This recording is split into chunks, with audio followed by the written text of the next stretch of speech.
Mr. Sharif, sir, we will go to Africa. Voice chat. Oh yeah, yes. Time. Yes, Oh, oh, damn! Don't kill Rasids, please. Fuck you. Okay, and we don't have any numbers, so that's also nice.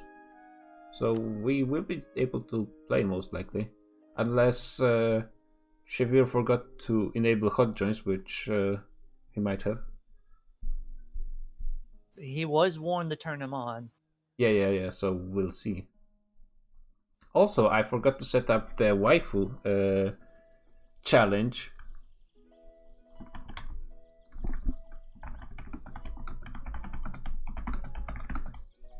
Just a minute, still, since we're still paused.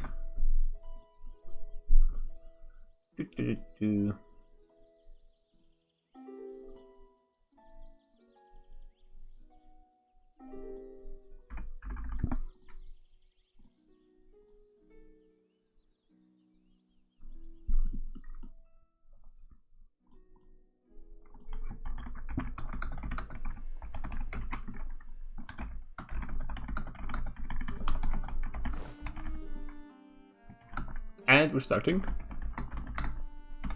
I wonder how, with this new kind of crown thingy, I wonder why it's here. Maybe because it wasn't possible to join us to cooperate on the country, so I'm not sure why the crowns are No, here. you could have multiple people in one nation. Yeah, but the option was disabled, I think. Yeah, but it looks like they've just introduced it in general, which is appreciated. Oh yeah, that's so useful. Did they Nice. introduce a... Let's see, any great work map mode yet, or is it still just going to be cursed?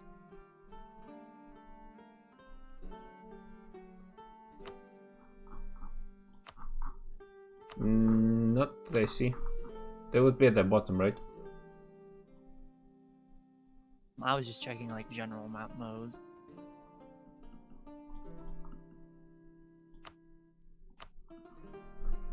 Okay, and who are we still missing? So it's Hungary, who's apparently coming in an hour. Venice is apparently coming in a few minutes, or so he says. We have Hess. Was Clasher supposed to be Hess?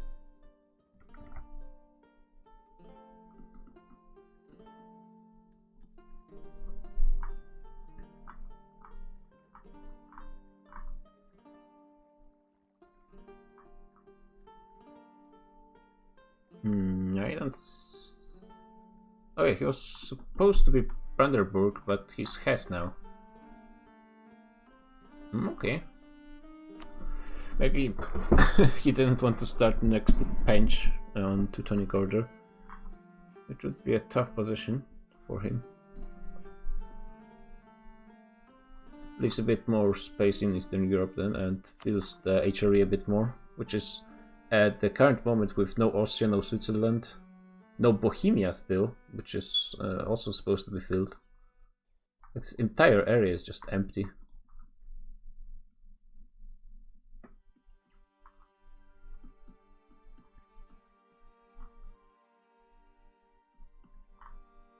Other than that, then not too many hordes.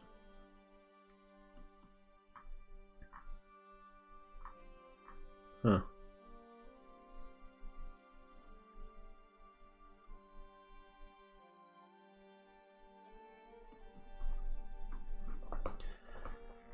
I guess we're both waiting for Venice to come and also giving the players some time to do the first moves, which can take a bit of time in some countries. Yeah, like you need to add all of those privileges and stuff. Privileges, yep.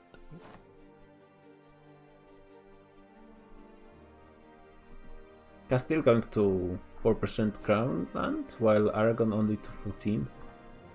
5% for France. England... Oh, England... Oh yeah, they have no nobility, so I guess that... fair enough. Burgundy is at 24. Poland doesn't have any privileges.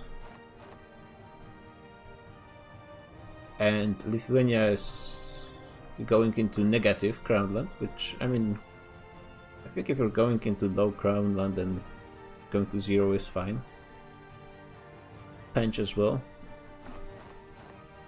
Ottomans staying at 15, so that's not going to hurt them that much, but will get them a bit less money from the sale of titles. 5% on Tunis, 14 on Morocco. And Mamluks are staying at 34, despite taking quite a few. Let's see, I don't remember them by the icon. They didn't take the mana ones, which is why they're keeping the crown land so high. They didn't... Well, at least they focused military, but they didn't recruit advisors yet, either. And yeah, that's not too good.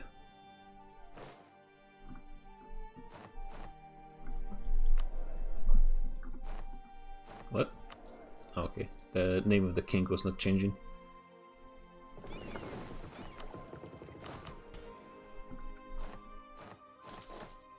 Euler is also not spending that much crown land on privileges, but he has a lot of Demi in his lands.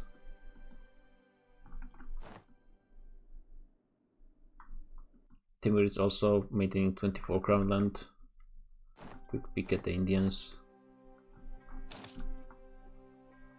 Mostly staying above 10%, above 15 even.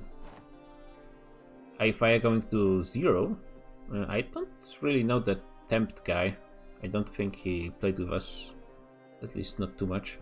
He is replacement for Pench, and Pench is playing on Teutons. But as far as I'm aware, he is a relatively new. Yeah, he did the privileges, but he didn't focus mail yet, and neither did he recruit any Yunnan advisors. is the first to declare on sacrificial boar in its gold mine. Oh, that's probably... No, that's Bargest, so that's not Venice. What is Bargest playing?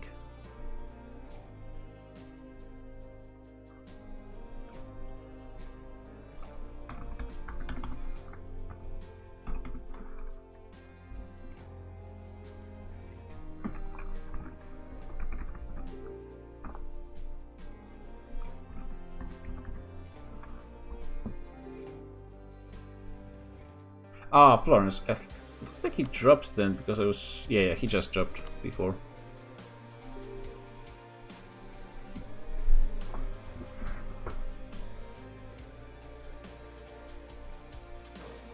Which at least means we have working hot trains. That's pretty nice. First few AI wars starting. There's a small war in Hesse and Magdeburg. Wait.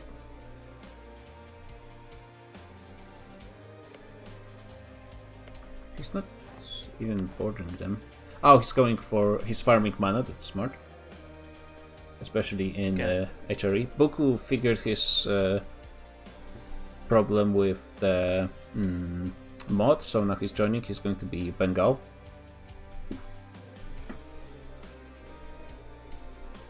Let's see what the AI picked for him, because apparently AI is going to pick rivals pretty much immediately after starting. Should rival... Oh, what the hell? I just looked at Krediax. Why does Balkadir exist? I can see India right now, so give me a moment. Sorry, not Balkadir. Flemish is supporting to reject the waifus. Would have thought. Krediax has released a nation inside of his own. I'm not sure what the point of doing that would be. Damn, people do not want waifus this session. Flavsky looks like it's new to EU4 multiplayer. Because frankly, we're starting pretty fast, all things considered. Still don't have Venice, so that's one hot gem we're gonna be waiting for eventually. Oh yeah, we have this.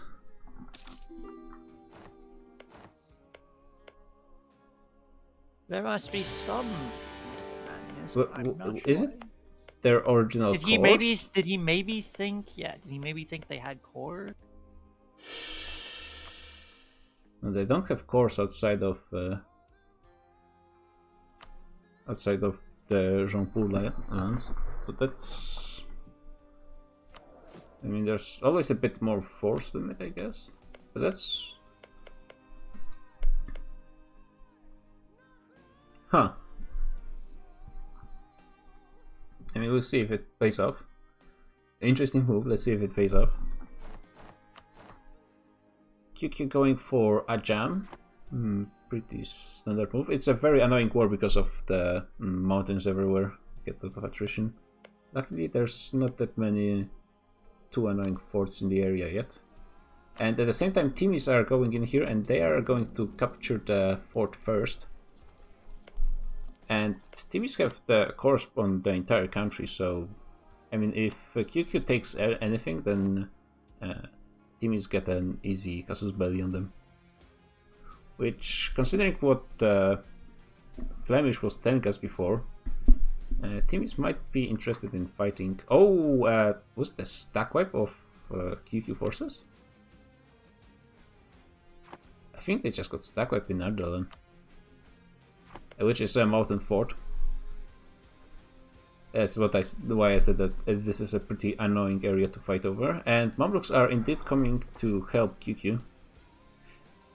But before that, we have a first player war, Kazan against Muscovy, which, to be honest, can go very sour for Muscovy unless he picks his battles pretty well. The fort is on the steppe, which is obviously the best terrain for the horde. It's just 31,000 men for Muscovy, with a pretty good leader, a 3-4, versus a 3-2, which is much worse for the hordes because obviously they fare much better in the shock phase. The hordes have 26,000, which frankly, on if they fight on flatland, the Kazan should still have it, but it looks like Muscovy is going for forests. The issue is the majority of land is on steppes. Let's see what the comes of Perm. The war goal is a forest,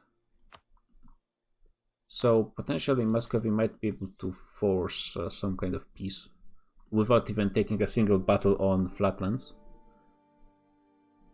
The issue is their capital is on grasslands, which is very annoying.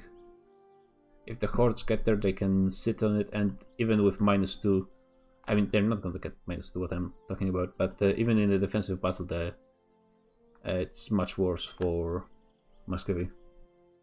And Kimi is lagging. Surprising it's not another nation.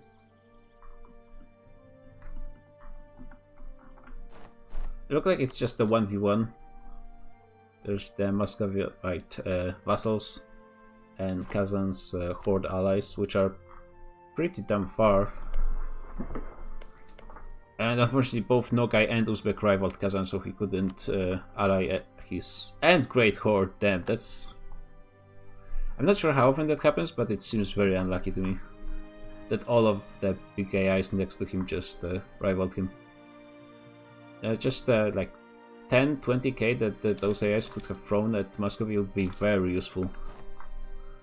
So Muscovy is trying to create some kind of defensive line, and I'm not sure if that's a good idea. I mean, at least he'll get the early warning, because like what I would do as Kazan would just go at the one end of this line. Preferably this, because this one doesn't even have a leader currently. He would be warned beforehand. Kimi is unfortunately lagging on speed too. Hopefully that doesn't continue. Vassals are coming, and it looks like Kazan is going after Moskva. Yeah, I don't think splitting your forces like this is a good idea because the reinforcements time is going to be so long. And hordes can really wipe out 10k without any problems. It's not gonna take too long at all. So while those people are running around not doing that much other than occupying, we have Florence attacking Bologna. Yes, just level 1 fort, so it's gonna be a pretty easy expansion. No allies, that's nice. Capture one of the AIs in Italy without an allies. Very easy expansion then, and not that much manpower spent. Probably wiped in the first battle. Bengal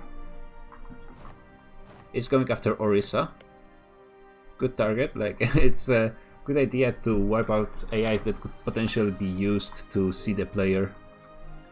So it's I think it's a good idea to go for a bit bigger AIs than you would be comfortable with at the beginning to make sure that you stay as far from other players as possible. Norway and Sweden are probably fighting together against Denmark. So it is the mod hack box going on. Luckily I know of a few players that will fight the mods at any cost, as they should.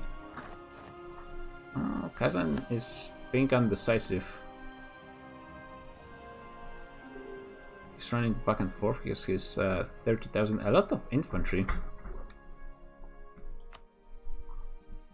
Looks like Venice is going to be trying to Hodgin, I think, pretty soon. That's... Things are starting to slowly turn sour for Kazan.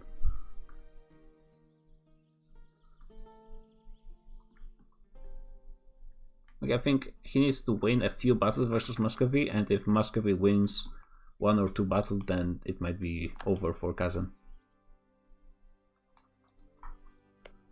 How much? Yeah, he's basically dead after 1 war.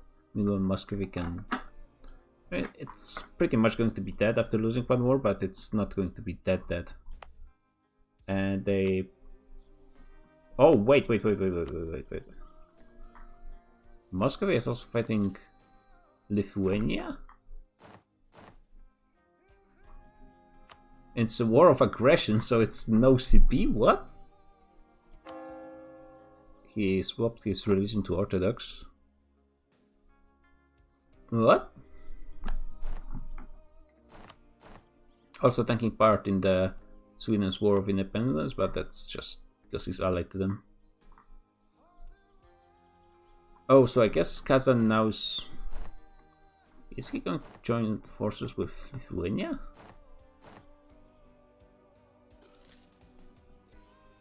What?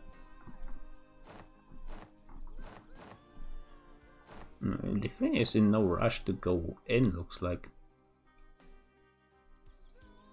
Shagatai is actually making it to the battlefield. Wait, it's a player war?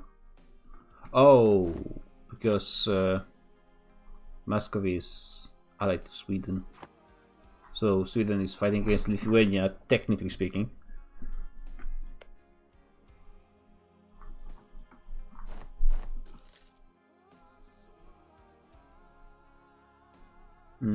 Could possibly... yeah, it's going to be tough to cut off Muscovy from any flatlands. Nor, I don't think that would be really viable strategy.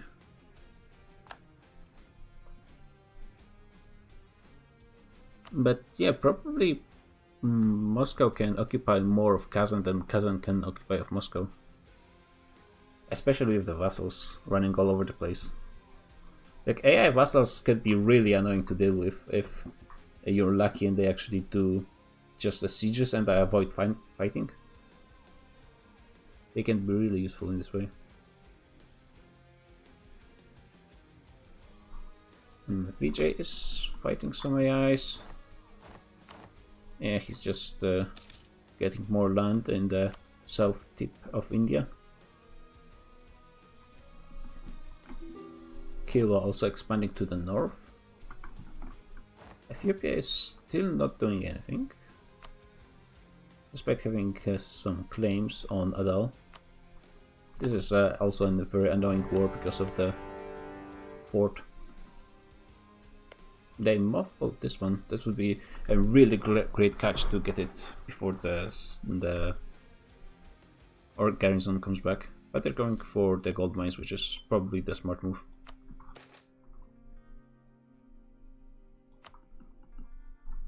Me clicking on those events does nothing. And Lithuania is actually moving in, kind of. What the hell is Jax doing? I'm honestly not sure. Like, there's no reason not to siege this fort, I think. Especially since if he's talking with Kazan, which I'd assume he is, he knows the entire Russian army is in Kazan.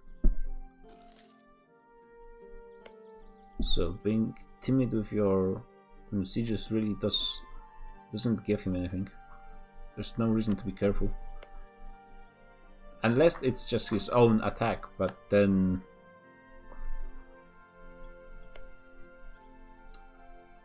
I really don't get what Jux is doing. Let's see. It looks like the majority of Ajam is already being split.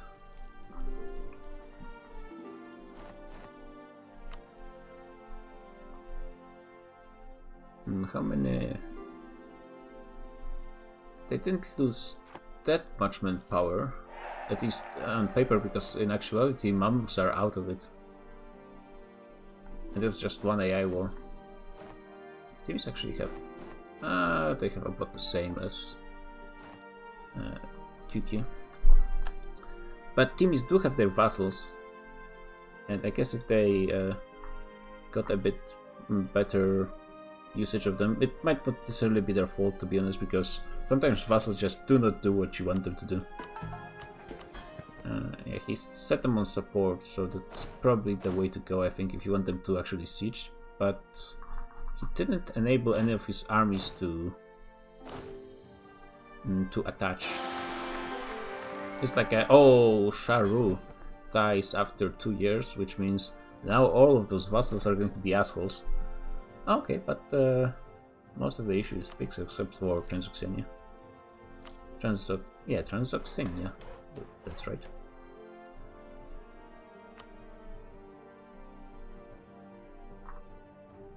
You put 15k troops to hurt Timis on a siege.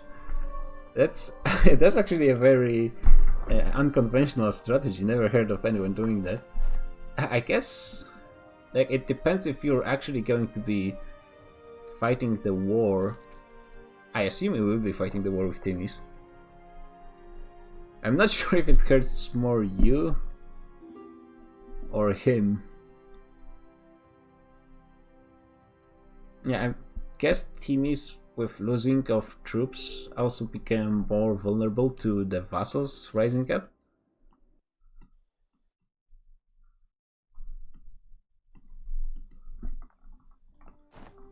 Okay, and it looks like we're gonna have the Battle of Faith.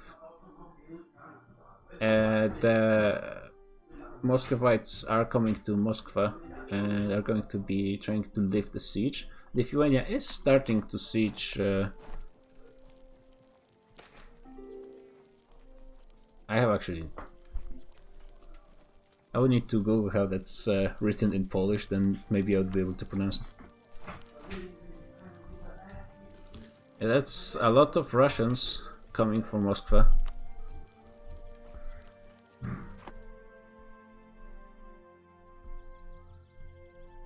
Luckily, the Ryazan AI is running into Smolensk for no reason, and they're gonna get smashed by Lithuanians.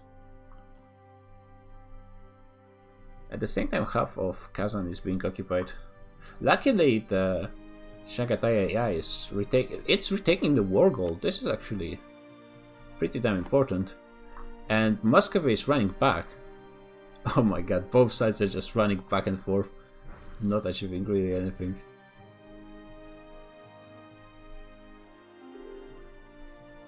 I mean, I guess they are still sieging Kazan, the province. But I think losing Moskva hurts Muscovy more than Kazan. I mean, there's more forts in Russia overall. But there's also the question of Lithuania.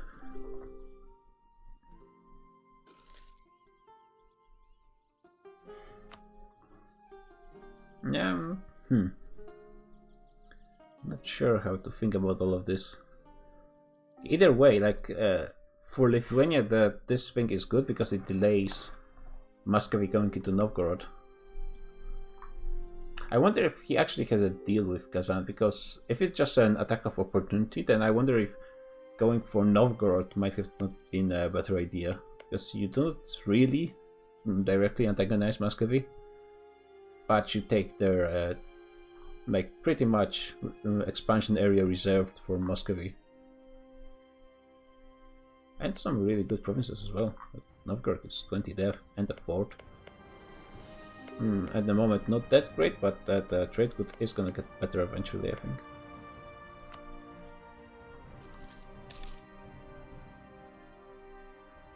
And yeah, Novgorod trade region is actually okay for Lithuania.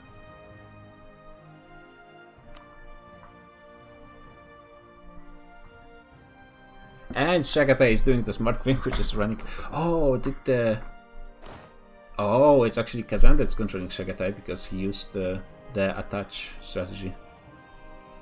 Okay, that's some good moves from Kazan. I think. I think as how many loans did it take? And just half. Muscovy is not really taking loans, but then again he's not losing land yet. Kazan probably should just continue taking loans while he can, because he's going to get his loan cap blown away pretty much. Are both sides stuck with Mutina Forscore? Yeah, neither has over 50. That's not that much. They will get a lot more from the ticking, but still.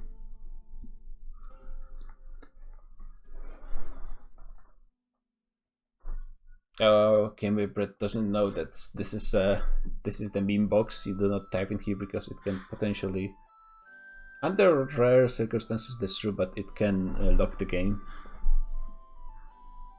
Like if someone crashes right now, if I understand the thing correctly, it might be impossible for host to kick them because of people typing in this box.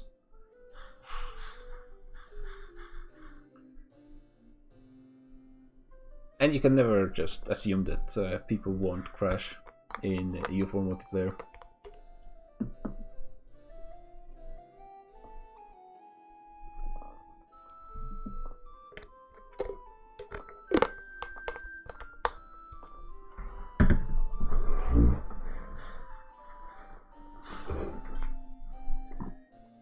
Okay, I think that might be Austria. Venice. Okay, that's Venice. Oh, then it looks like Venice actually already not, or is it Ottomans? This might be the Ottoman green.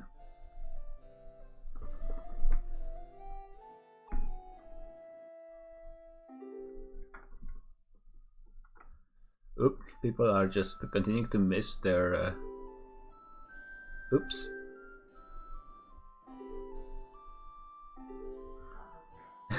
Yeah, GreatX will give him money. And we should be starting soon. Yeah, now we should be ready to start. Okay, nice. Both sides are stuck here. Yeah, it's the Ottomans going for Greece and Serbia. Serbia is very important, of course, with their gold mine. And I mean, Byzantium, the Constantinople province, is not only good for many reasons, but also has very important crossing for the Turks.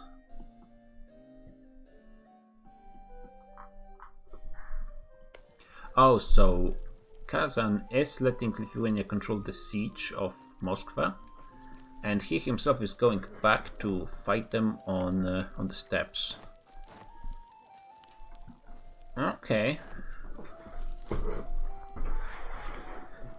I mean, that's 35,000 horde troops versus... Yeah, there's a lot more Russians, but hordes at the beginning should be crushing.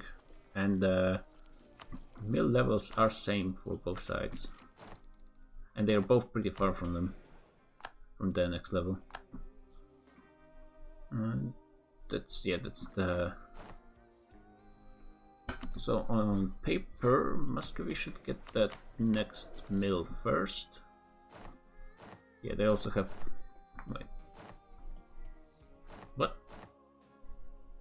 They are focusing admin. Oh. And Kazan is not focusing anything. Okay. This battle is going to be pretty damn important. Let's see how it goes. Kazan being hesitant. Muscovy is pulling troops as fast as they can. Meanwhile, Moskva is still holding.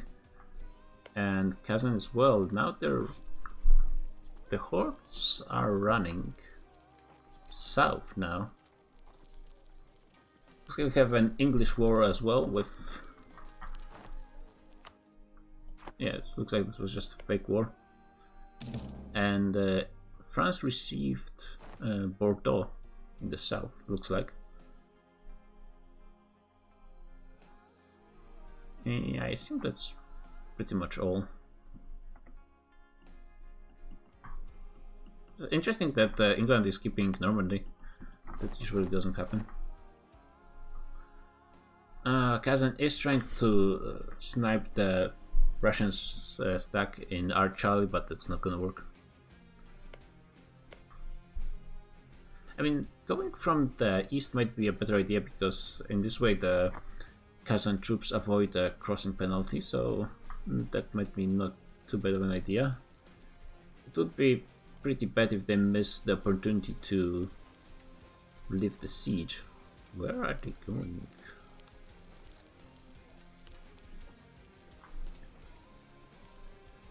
There hasn't been any battles in this war yet. It's been going on for 2 years. Both sides are just running around. It's a war of maneuver to the extreme, like World War I was a trench warfare to the extreme, at least on the Western Front. And now Moscow is in danger as well. And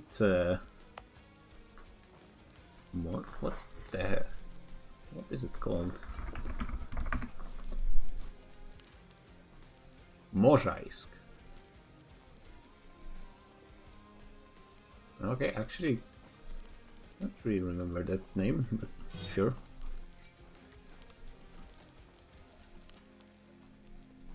And Kazan is focusing on retaking Pashgrid, which is a gold province, which means there's a lot of income tied up in just this single place.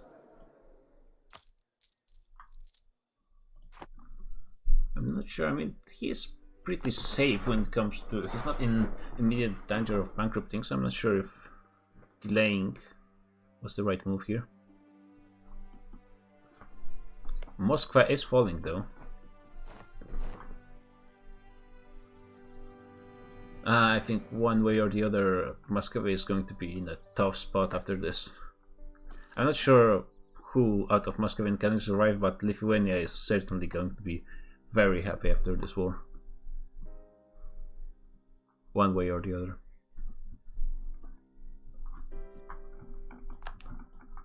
Sweden did manage to move into the Danish islands, and they are finishing the siege on Copenhagen. Oh wait, that's... Oh, we lost Livonia at some point, but he's joining back. Looks like it was a pretty quick... Oof, it's going to take a bit.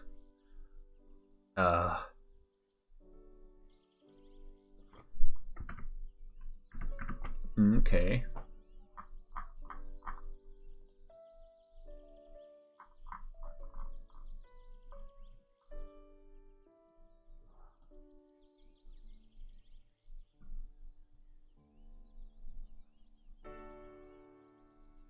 Yeah, this is gonna take a while. Oh, we actually have Taiwan, and he's actually watching, so yeah, I should probably take a look at China pretty soon. A lot of players are just fighting AI wars at the start. Yeah, hello, the Tikari. Shavir, you know that when the overlay is on, when you buy it, it gets removed?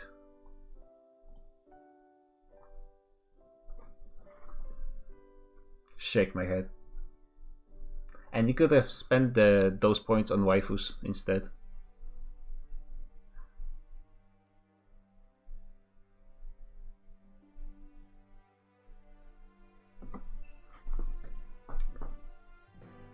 You know what, guys? I'm gonna be right back. This is gonna take a while.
Okay, I think we should be starting back pretty soon.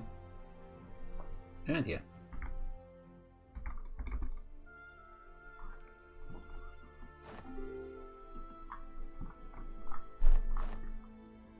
I'm not really sure if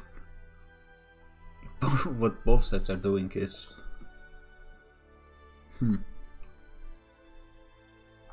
Okay, nope.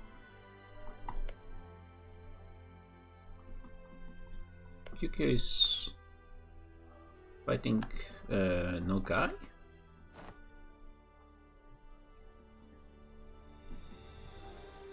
I'm surprised that Nogai is only moving his troops south now. Okay, so Kazan is going over the crossing, or just teasing it.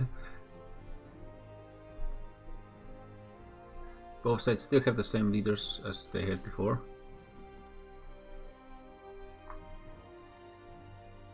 Oh, he's timing it with the Shagatai troops. I mean, yeah, its combat is only 20, so he would be okay-ish, and still it didn't work out. Oh, did Muscovy? No, Muscovy couldn't have used Scored there. Kazan has a bit more morale, but of course the most important thing is the horde bonus. And actually he has more discipline and of course more cavalry, but the numbered advantage is huge for Muscovy. He is just sending all of them at once, so yeah. And he has a much better leader in shock, which is very important. Okay, so that's a pretty big deal.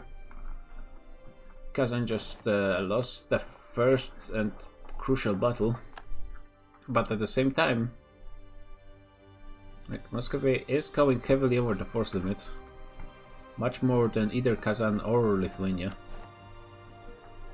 Meanwhile, Poland is doing the smart thing, allied with Teutones.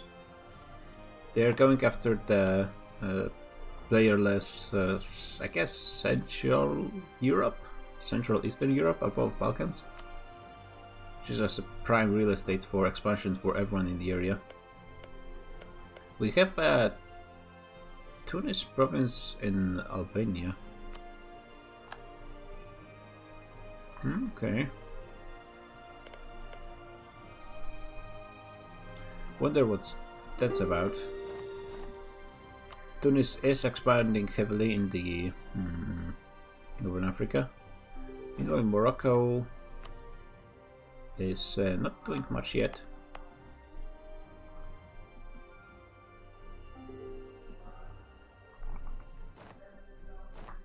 Mamluks are not doing much for themselves either. And actually, Ajam still has his troops, and they are attacking Hejaz, which is Mamluk's vassal. How did Ajam avoid getting stack wiped all this time? And Nogai is...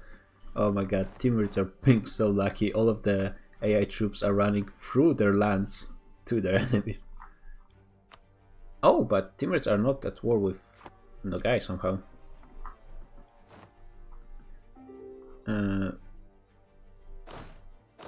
Oh my god, where are those guys going? Okay.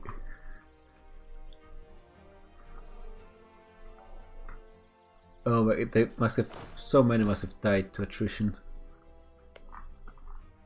Oh, I guess they can just retreat halfway through Siberia instead of like anywhere else. Maybe Shagatai, that would make sense. I assume they have access because apparently movement is blocked by hostile fort. Not sure what kind of fort is that, but yeah, there are quite a few times very interesting paths of shattered retreat. But I was supposed to look at China. Oh, Taiwan is actually doing some stuff, and he's already expanding pretty nicely to the Philippines. Increased his dev by 50% with just this one province. That's a pretty sneaky move. And Philippines is a very good base to operate. He will have to contest with Brunei, which is not doing that much yet. Butuan. Ayutthaya is fully occupied Khmer at this point. I think they have a mission to vassalize them or something.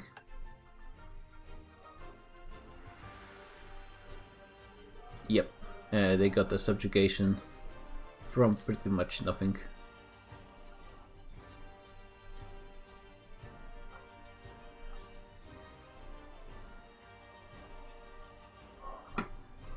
And this is a really nice chunk of death in one war.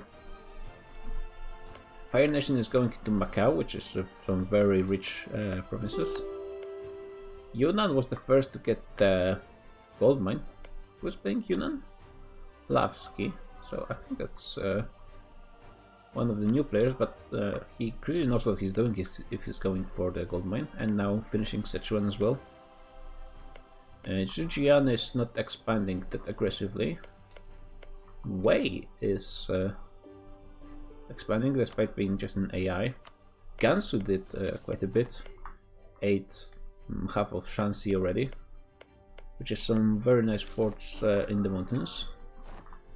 Zhanzhou, or however you pronounce this, is occupying a lot of that, not really taking anything yet.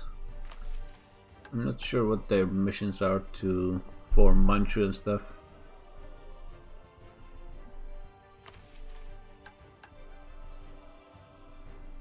Yeah, actually it's not that difficult. I'm not sure what they're waiting for currently. Maybe they want to vassalize one of them and feed the rest of it to the one vassal or something. Ooh, Jukes is leaking.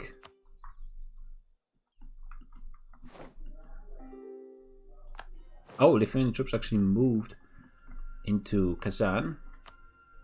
Still hasn't been any more battles. This is the only battle between Muscovy and Kazan. Oh, whoa, whoa, whoa. Teutons actually got beaten and Poland is not getting pushed. Oh, Poland crashed apparently. Not in a player war though, so yeah, we shouldn't be stopping. I mean, they are at war with Bohemia, Austria, Hungary, and I guess Brittany, which I wouldn't be surprised if their troops are in the area. Well, they are coming.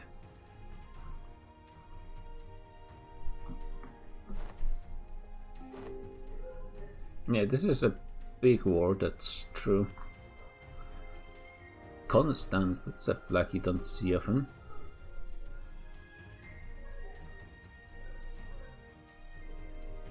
I actually have no clue where they're from. Constance. Oh, it's a free city next to Switzerland. Yeah, this might be... they should be fine. Like if they... No, they are already going over force limit.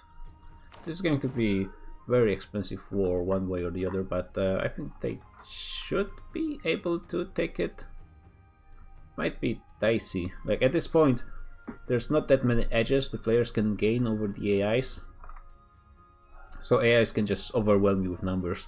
And this is especially true in this HRE region.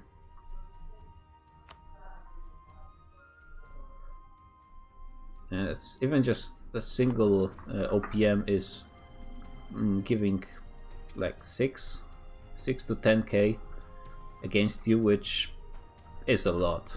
It really grows very quickly with the number of your enemies. So this is also going to be an interesting war, but potentially if Poland, for example, grabs the Bohemian gold mine, or maybe just the Slovakian one. Oh wait, they can't take anything from Hungary because... Oh, it's no longer protected, right? It was only for the first hour. Yeah, so Hungary is a free game. Unless you count the first hour from the time we started, which is about 30 minutes after the actual technical supposed starting time.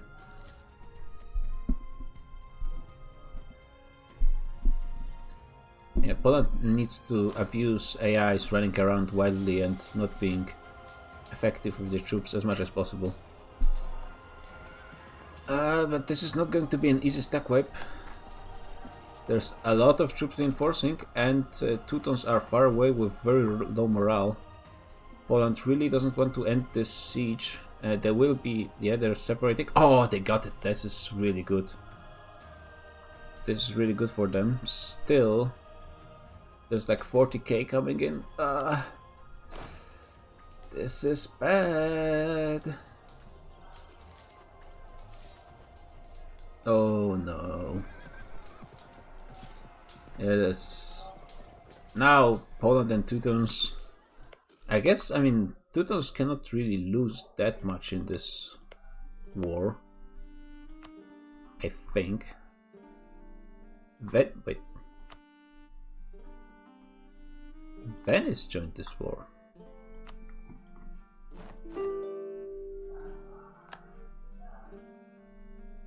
What? I'm not sure what that's about. Still, Poland, I'm pretty sure Poland can potentially win this war, but it's going to be really expensive now. And a bit dicey.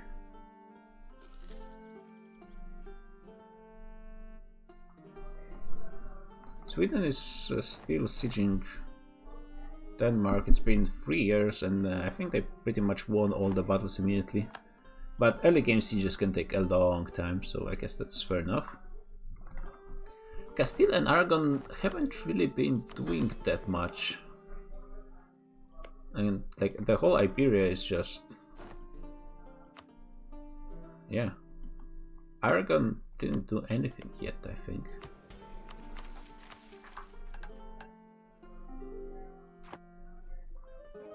It does seem though they are staying allied, so... I agree with the view that Castile and Aragon cannot really fight each other at the very beginning of the game, because that means that either France or the Africans, or maybe even Italians, just get to come in and take everything. Looks like they are staying allied, but I'm not sure what they're going to do, since they're not... Aragon is not doing anything yet. Considering they can't form Spain till Tech 10 anyway. Yeah. Planning on backstabbing when you have a timing like Tech Group 7 or just even Tech Group 5 can just end up being smarter, because, as you said, other people can get drawn into other wars, like France into Italy or whatever, and it means they aren't just both killing each other. In the meantime, Muscovy is pretty much fully occupying Kazan, and Kazan is running around trying to find his way back into his country after being sent halfway through Siberia by the game and the forced retreat. At the same time, Lithuania is kind of pushing. Now he's concentrating his forces in the Great Horde area. This is a really confusing war. Did Ajam still didn't capitulate to neither side. Actually, by the way, shouldn't Timurids be able to demand... they cannot demand even their cores when they are occupied by another power. They can take pretty much everything they occupy. But that would mean giving up everything else to QQ. And QQ would gain a very good defensive positions against the Timurids. Only when they build the forts, however. One thing to remember That's about true, and Timurids will gain instant... from Kashmir to Persia to... I don't know what those mountain ranges are called that Ajam owns. They're good defensive terrain, but most of the starting forts are just subpar. They're either... except for like the Kalat fort and the one west of Baluchistan, they're mostly highland or flat. And that's a significant money sink that most players will not commit to early, even if they probably should. Yeah, and Timurids will be able to start a war instantly because of the cores on Ajam's land. I mean, wait, couldn't they just maybe vassalize them? Ajam is definitely too big to be vassalized. Oh yeah, he is too big. However, he could vassalize it if like QQ eats some land, but generally you just need the core so you can integrate Transox and have your vassal swarm fully online. That's a mistake a lot of Timurid players can make if they don't have other subjects ready to go. Timurids really enjoys a vassal swarm early game playstyle. Yeah, they lost Shah pretty early, but they dealt with it without any issues.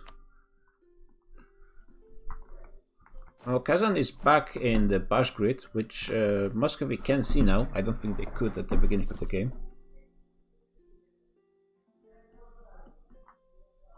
Which, I mean, this one province is responsible for most income of Kazan anyways, I assume.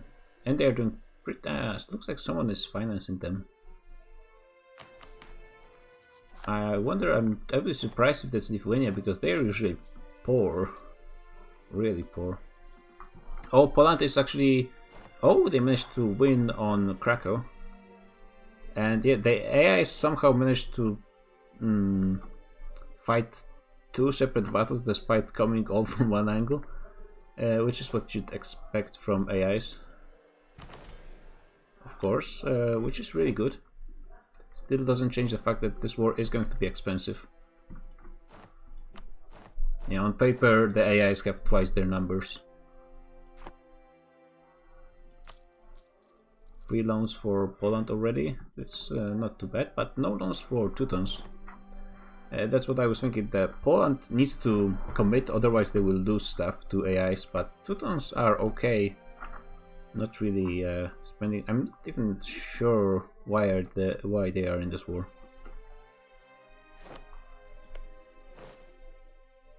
Lithuania is not doing anything of note. The knights are being killed. Very unfortunate. Poland dropped yet again.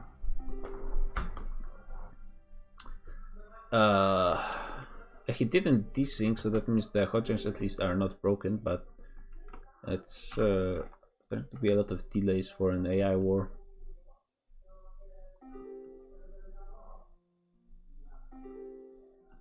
It is a pretty important war, that's true.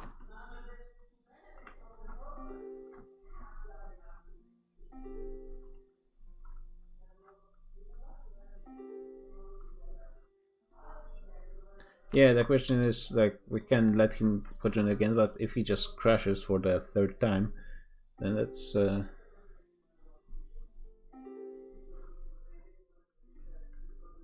mean, he's getting... Yeah, that's a crash. Because no one else is getting server loss. That basically means he's losing connection, I suppose. Rather than directly crashing, which is pretty weird. I don't think that happens often. Especially since, I mean, he's loading in pretty fast.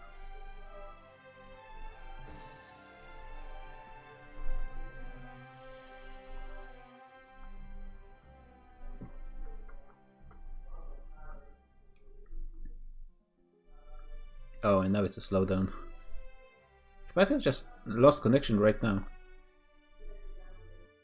Yeah, it looks like his connection is unstable. Very much so. But that's... he's probably suffering from some sort of packet loss to host, even a mere 1% if it... Games will tend to just kick you if you're experiencing a certain amount in a certain amount of time. Yeah, but it's actually the first time I've seen the, like, transferring save game slowing down that much and then speeding back up. That's really weird.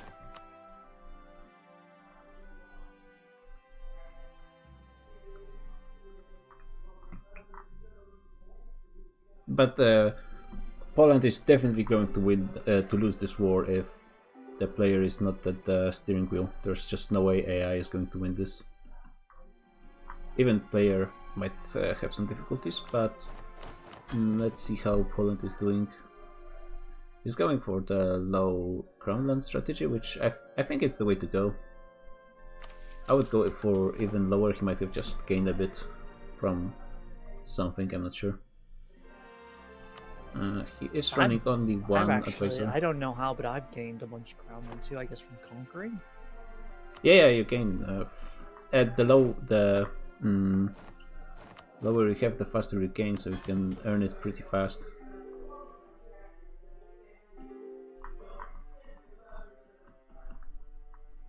Wait, did someone desync?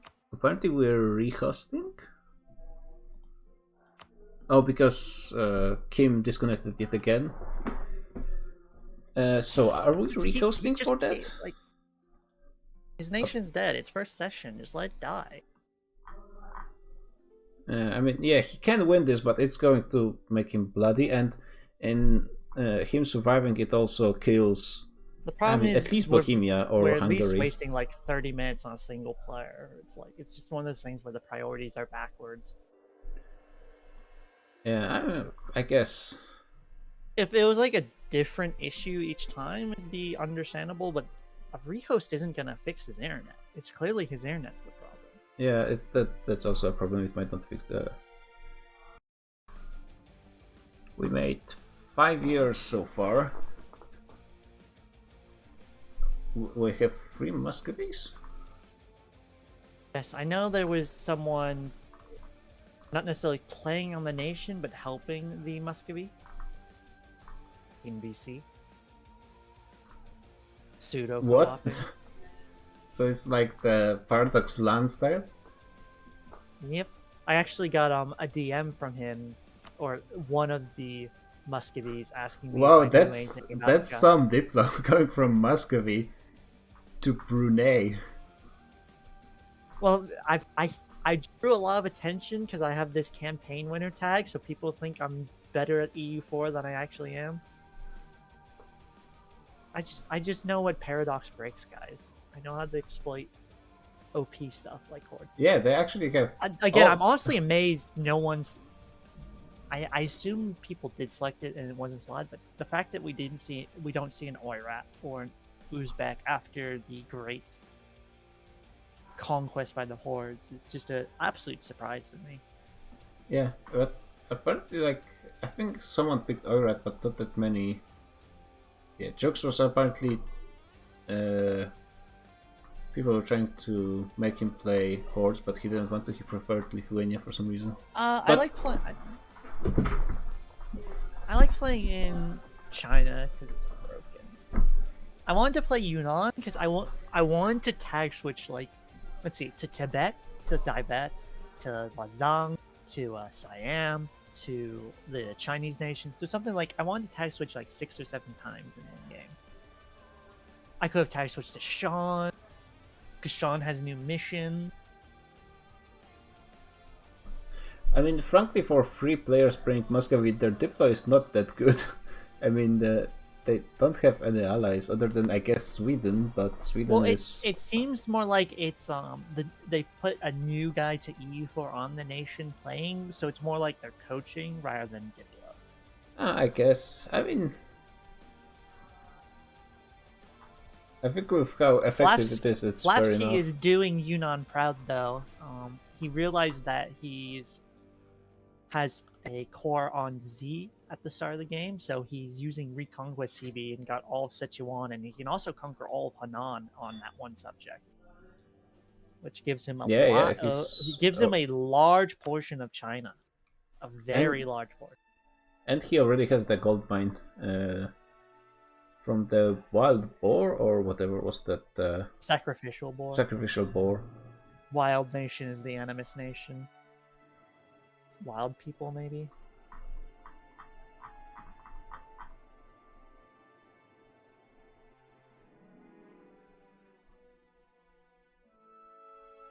So I guess in the end the Polish war did end up being a player war, but only because Hungary joined during all of those rehosts.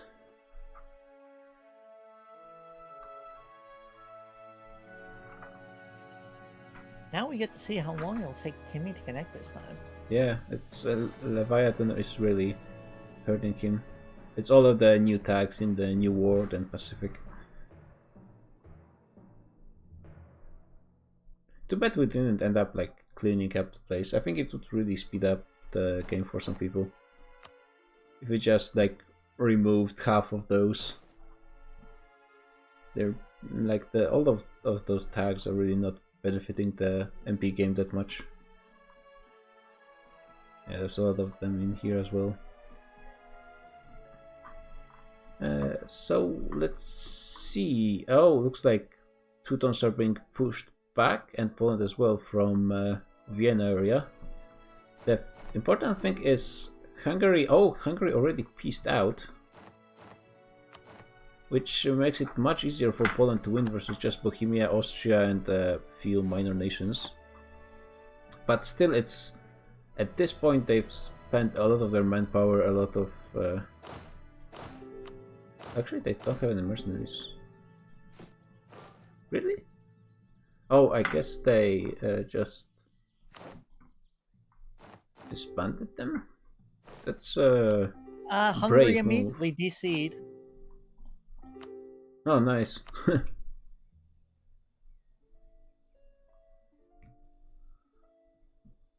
Yeah, that was pretty fast DC. But he managed to peace out, so that's great for Poland, I guess. Yeah, that wasn't... I think Lim Chao's nick in game was Lim Chao, so... I'm not sure who that was.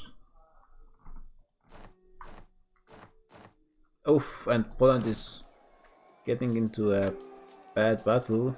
Luckily AIs are not reinforcing, because that could really end up being a big tragedy. This way it's just a battle lost with not that much issues. Yeah, Polish manpower troops are really few. Just 10k, and they're not gaining that much per month. Teutons actually have a fair bit of manpower left somehow, which shows that they are not really committing, as they probably should. I mean, as like this, I think this is the correct move for them, Speaking because of not committing, both Balmajis and Vijayanagara exist and have not fought each other, but are not allied. yeah, just chill. Maybe because Darf is just subbing in the south, and Darf, I believe, is probably pulling a strategy that I think he likes to do in India, which is he's collecting a decent amount of subjects before fighting war. He does have 2 allies and 2 subjects already. yeah, I mean, he could potentially have more subjects if he only wanted to, but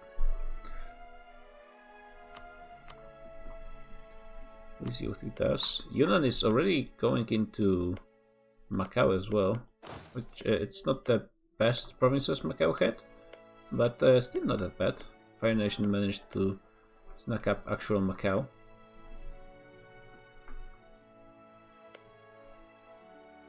Shanzhou is still just occupying the fellow Yurchin tribes without doing anything to them for the time being. And Kazan is still running around. Still only 1 battle in the 4 years of war between those two, but Muscovy is starting to stop it. Which I think is very interesting, because Lithuania is part of a different war. And Lithuanian numbers are not that big, frankly, compared to Muscovy, who's actually committing to a fight. So that would be a surprise to me if somehow Lithuania ended up biting the bullet for declaring a separate war against Muscovy. But I guess this is possible if... And this might be the only way for Muscovy to actually end up on top in this whole mess. But still very, very poor. But at least on top. Here comes another push into Silesia. At least they still control Olomouc. Olomouc. I'm not sure how it's pronounced in English. Olomouc. God.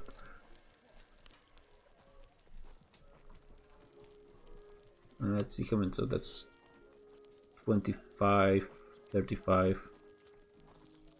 Up around 50k for Teutons. That's a really nice snipe in the south. Looks like they might have numbers advantage. It's pretty hard to tell with all of those troops running widely around. Yeah, they did increase their numbers a bit.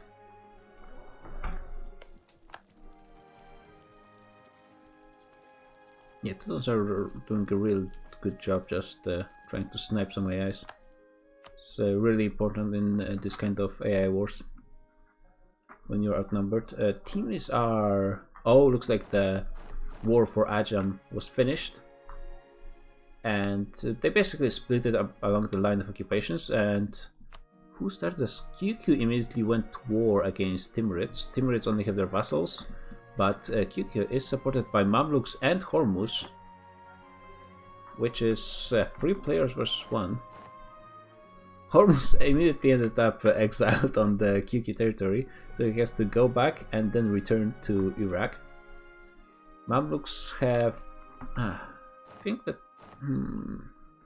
Mamluks are really spending way too many resources on this fight against Timurids. I mean, they were promised to receive all of Iraq from QQ.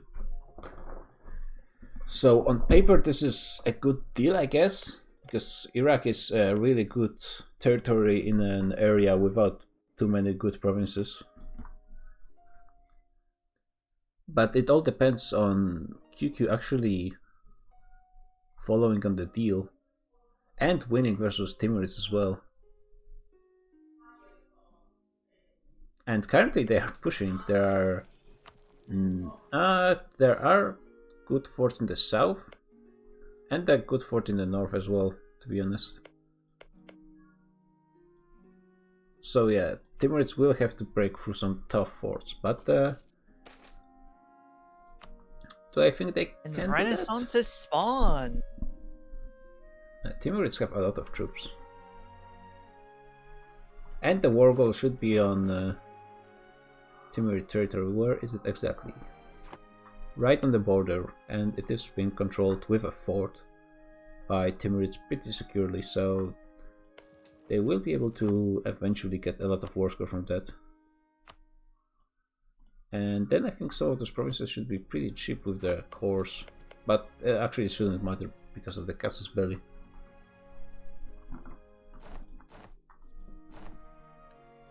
Meanwhile, Kazan is actually taking the majority of his provinces. Lithuania is moving 30k towards the Muscovite troops sitting in Perm, which is the war goal.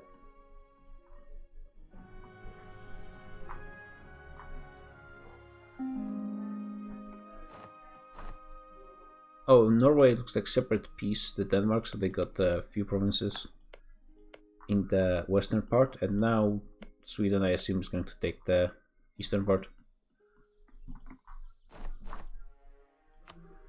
Kazan should be giving up pretty soon. Yeah, they're being hitted out. They can just one piece, which is gonna fall when...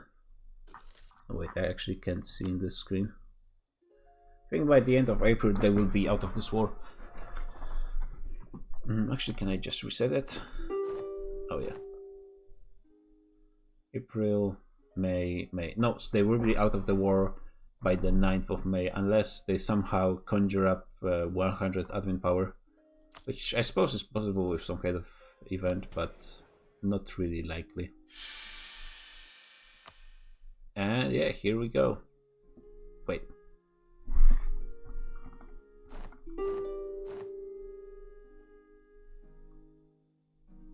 There's some weird stuff going on with those timings.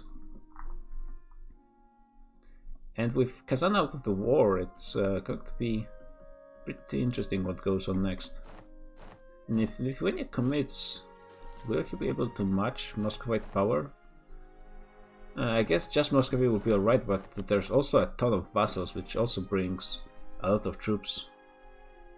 And at this point of the game, it's very valuable to have a vassal, like any troops basically, because the quality difference is not that big between anyone. Poland is pushing into Vienna right now. The AIs probably are bleeding a lot of troops all the time, especially since they're splitting their armies, of course, as AIs do. Yeah, they're not really doing anything with those armies.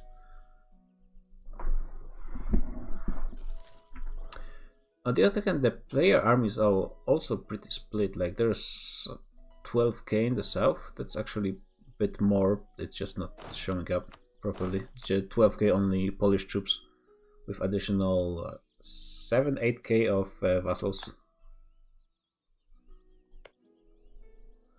And the other half of their armies are in the Silesia. They are occupying stuff, so eventually they might win unless the AI start a pretty good battle. And Kazan is out, looks like. They lost the gold mine to Muscovy. Oh, that hurts. And Kazan is at max loans. Oh, sorry, got an important phone. Be right back.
Okay, so guys, I'm back.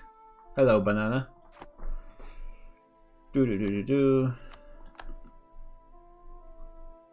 And let's see what happened. Looks like Muscovy is coming back to retake their capital.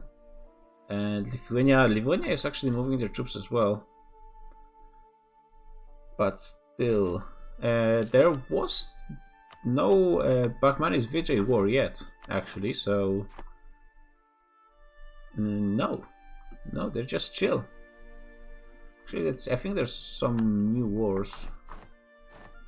Timurids are just sitting on their lands, which I think is a good move since they're control the war goal. Yeah, I think part of it might be that the Vijay player is Sab, and I think Bakhmanis is a new guy. At least he's new to our Europe. They are not allied to each other. And Vijay only has... Oh wait, Mewar is a player. So Vijay is only allied to Mewar, but Rangpur, Mewar and Mewat. Okay. Rangpur and Manipur. So it looks like the northern Indians are sticking together.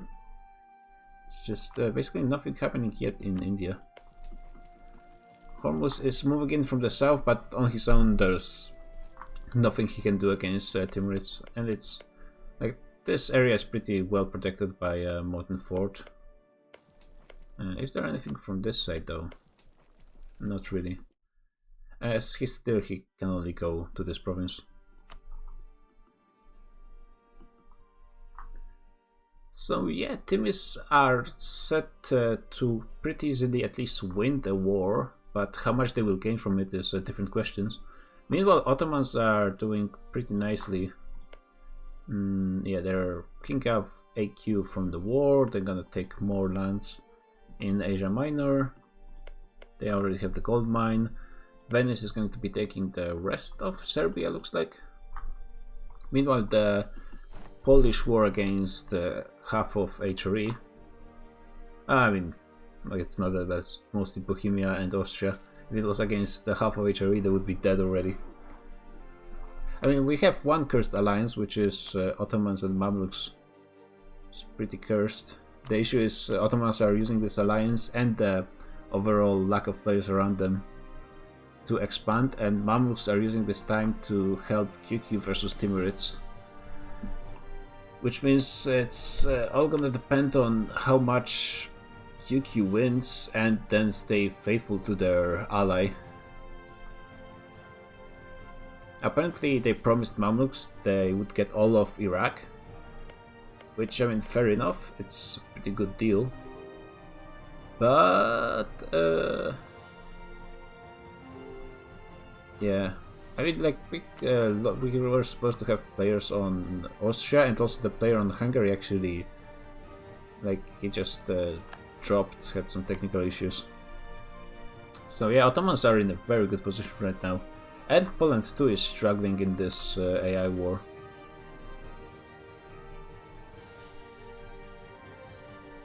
And luckily the AIs are really not doing that much stuff. Very unlucky Hussite zealots sieging the province, but Vienna is about to fall.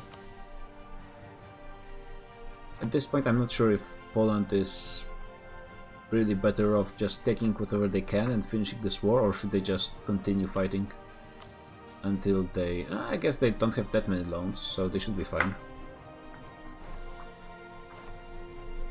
And Lithuania is... Oh, looks like they lost the battle. Oh yeah, they lost a pretty big battle on Yuriev, which is where out. They were actually trying to push the Muscovites, and they went into -1, or possibly -2. I think Poland, he actually was fighting Hungary until the player peaced out. I think he wanted to use the opportunity that no players are here, and he can... I mean, it's still much easier versus AIs than versus players. It's actually starting to look worse and worse. They have a lot of troops in Vienna, but the AIs are starting to circle around them. If AIs get one good battle where they can pull all their reinforcements, it's gonna be very difficult to recover for them. But the AIs are AIs, so this might not happen at all. Oh, Timurids are trying to push into Mountain Fort, and all of the reserves of QQ and Mamluks are already in. Looks like there's no more for Timurids except for... Wait, how many troops are here? It's only 4k, that's not really relevant, but if Transoxania makes it, which possibly they could, the advantage in morale is still pretty well in the Timmy's favor. Oh, Khorasan is moving away. Did they lose? No, they're still all faithful vassals, but Transoxania is not. Oh, they don't have any interactions set on. That's why they're just running purposelessly. Yeah, if they used all of their vassals, that would be, I think, a victory for Timurids. Unfortunately, they did not. And losing battles like this is really going to hurt their war score. Though they won quite a few big battles already, so... I mean, controlling AI vassals is pretty difficult, even when you set up your interactions. But when you don't, then they just... Oh, wait. Yunnan is at war with, I guess, the Fire Nation? Indeed. And it's the Fire Nation's vassal getting kicked. The Fire Nation is doing the smart move of getting mercs pretty fast. Oh, Yunnan is withdrawing? Oh, he's withdrawing to his other army. That's a pretty sweet move. Who started this war? Yeah, Yunnan. So now there's gonna be 25. Oh, and there's way more troops for Yunnan than the Fire Nation. And Zhujian is sitting this one out, possibly to his own detriment, because if the Fire Nation gets smashed, then this very aggressive Yunnan is going to be in a very good position. Gansu is also not really doing anything. They are allied to Yunnan. Wait, who is allied? Oh, Yunnan is allied to everyone in China except for the Fire Nation. Okay. And other player wars? I think that's it still. Lithuania is going for round 2. They're going with their entire army at once. And I think it's... yeah, they're going twice over the combat width. And Muscovy is actually properly reinforcing, so they will have the advantage in morale from that. Potentially break soon. Sorry? The potential break is soon. Oh yeah. We'll see if we actually have a break, because we did spend quite a lot of time on delays. And Lithuania is going to win. They did have a bit of an advantage in... Oh, that's an interesting retreat pattern. Okay. If Lithuania knew, then... they're also doing some interesting moves themselves.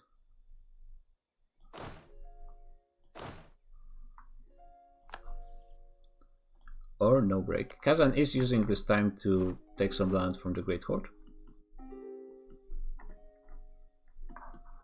Raffaello. Who's Raffaello? Congo. Let's actually take a look at Africa. Congo is expanding quite a bit with... I am happy. I disinherited twice, and now my heir is okay. There's a 6-3-4 instead of a 3-2-3. Worth it. Mali is doing okay. They didn't take too many forts yet, which is the most annoying part in... Oh, no, they have Gen. So they're actually doing okay. Still, Songhai is alive and next to them. Kirva is doing okay. Ethiopia has all the gold mines, which is very nice. And Mamluks are kind of stagnating, just as Morocco is. What is Morocco doing? Tunis is expanding very well as well. Already actually killed all the AIs in the area.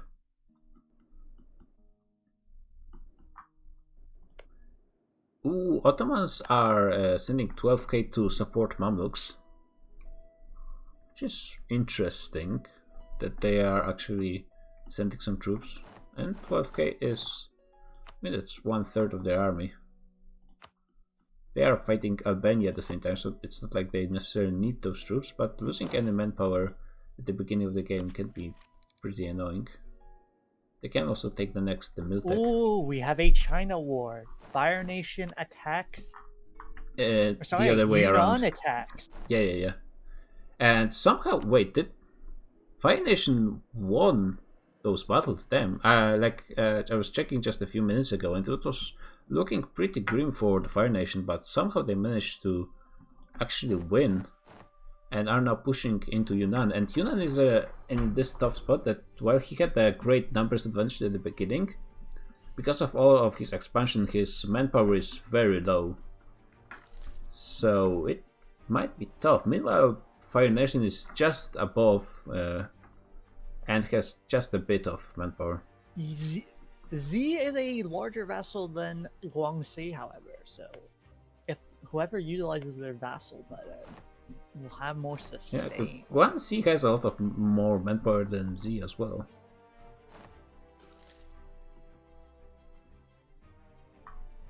Fire Nation is going for the kill, possibly? Yeah, now he has numbers advantage and he won with 7k less. Somehow, Henyang. This is a hill province, but I assume... Wonder who was defender in this. Could have been possibly both. Oh, maybe it's... Fire Nation has a 6 fire 2 shock leader. And Yunnan has a 6 shock, so he's not that far behind.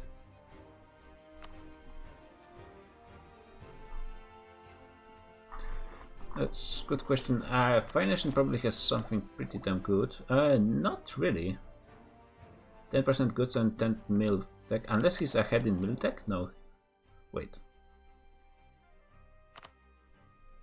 He's not ahead in mil tech. And Yunnan has plus 15% movement speed, so they both have nothing from the national ideas. Fire Nation is going for the fight on farmlands. They might get a crossing penalty. The vassals are not here at the beginning, which is rough for Yunnan. Damn, there's a lot of this. Oh, Fire Nation has a strict leader, so that's a lot. Ozai is a strict conqueror. Well, fair enough. And they actually have almost 1% from King discipline. Leroy is merely secret. They almost have 1% from high harmony, which is what from Confucian. Yes, that would be the above 50 harmony. And I mean, 1% is something at least at this point of the end. They're just crushing Yunnan. Hot damn! I was thinking that Yunnan is just going to eat the Fire Nation, but it's completely going the other way for the time being. And Yunnan is, because he was expanding so aggressively, he's just collapsing like a house of cards. He already has 11 loans, so 1/3 way to the bankruptcy, and Fire Nation it's one has of those none. wars where if he could get out, piecing out for the gold mine state of Henan, it would definitely be worth it to just get out of the war quicker. Yeah, and like Like all the sometimes momentum. you make mistakes and you want to just minimize your losses because he still has all of Tibet to conquer. He still has Dai Viet and Lhasa to conquer. He's not going. But it's the not going to other earn him way a is lot. why Fire Nation is in a tough spot because he has no allies in China. Every other Chinese nation is allied against him. So he really has no motivation True, to but they stay out of didn't this war. join Yunnan in attacking. That's true. I really think that Yunnan was expecting to just walk over the Fire Nation. And it just really backfired. Meanwhile, Lithuania is not really pushing. They're maintaining the control over Moskva. But because they did that the no CB war for some reason, which is very surprising to me. Which They nation? actually do not have war goal, so they're stuck at 40% war score, which is not enough to force a peace. And they did manage to win fights somehow. Meanwhile, Poland is actually occupying most of Bohemia at this point. Oh, they managed to force Austria out of this war. So yeah, they're going after occupying Vienna probably. And they are managing to do it without taking too much debt, so they actually did fairly well in this war. Teutons took a fair bit of money, but they're still doing okay. They are very low on manpower though, which is kind of killing their momentum at this crucial start of the game, but on the other hand, just if they manage to take the gold mine from Bohemia, that would be a really big win for Poland. And also assure that no player would be seeded on Bohemia, which is also a big win for them. Meanwhile, Aragon is still not doing anything. Castile, after taking the southern Iberia from Granada, is not doing that much. France and Burgundy are just chilling, allied to each other. England, after giving up Bordeaux, is not doing anything. Other than, I guess, expanding a bit in Ireland, but even that, it's just one province, so not that much.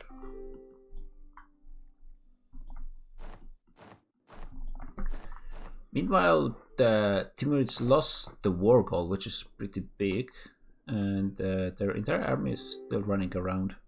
I think they switched the vassals to support, yep, because they are actually running with the... Is it what? I'm actually not sure what was done in the mod.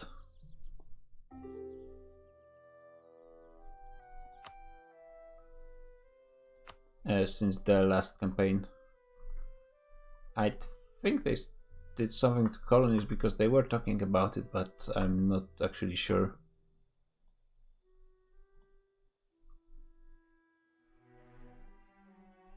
Let me actually just see in the changelog.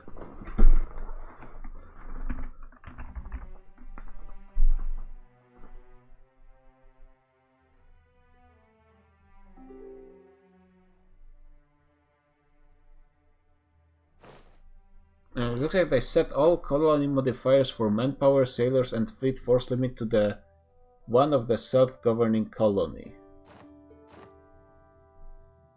So because I do not know what the actual mechanics are, I'm not sure what that means, but it seems they were nerfed, I think. Yeah, pretty harshly. So the vanilla mechanic was you got 50% of the colonies. Oh, okay, wow. Oh, force limit, holy shit, 50%? Yes. Okay. Which is why it was pretty ridiculous. Yeah, that's balancing by paradox. Holy hell. 50%. And yeah, colonial nations are allowed this campaign. And the worst part was that it sacked with vassal force limit contribution. It had been one thing if it was simply just you got 50%, but you couldn't sack it. But because every 100% vassal force limit contribution would increase that 50% by another 50%, you could easily be getting 200% of your vassal's force limit. Holy hell. Because you could apparently easily, they had in Mediocre they had 9 million force limit Sweden. Mm-hmm. I could see that happening with that modifier, like, oh my god. And Fire Nation keeps flip-flopping over Yunnan. Yunnan got just destroyed in those wars. And I was thinking that he's just going to dominate China from now on, but it shows how just I missed it because I fragile was playing D&D, but Purple had actually asked to exile. He wanted to play La Fang and exile to Australia, and my first reaction was like, "Oh, no, the colonies are really good." But it's like now, it's like after playing D&D yesterday, I was like, I had time to think. It was like, oh, they nerfed it. Rip.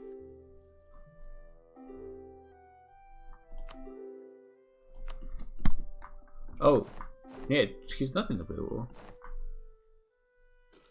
Jukes dropped. Oh, Ottomans enforced peace on Lithuania.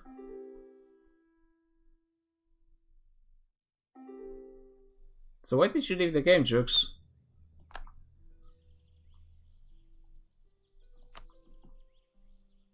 Why didn't you just join with Kazan or something? Why no CB? Or just wait a few months and get a claim or something? It's not something I would expect from the Jukes, the pro gamer.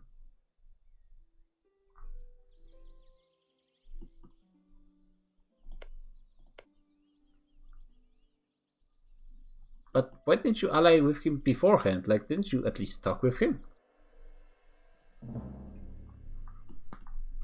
Let's keep an eye on the Timmy War, which is... there's a battle going on the War Goal, which is a great start for Timmys. We have a 4-5 leader versus a 1-6 of QQ.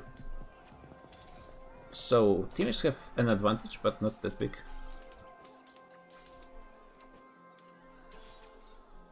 Let's see the numbers. Looks like Timurids have way more forces in reserve. There are 12k Ottoman troops coming. And they should be on time. I mean, Lithuania is not dead yet. They don't have any loans. Or did they bankrupt? Okay, they went bankrupt. Still, they didn't lose any land. That's just a quick admission of defeat from you, Jukes. Not what I would expect. And the Ottomans are making on time. Let's see if they can just use their quality and pips to turn the tide, because so far the QQ forces are losing. And let's see, it's gonna be up to rolls, I think, at this point. Oh wait, there's still 10k coming. And with this, and some okay-ish rolls, okay, team is win. Still, they're not in a that great position because they need to siege the war goal. It's a very expensive fight for both sides, and I think it's gonna end up with team is winning, but not being able to take much from QQ, which is the worst possible outcome for the region as a whole. As in, the Ottomans and India are going to be growing in power while they're just stuck fighting each other.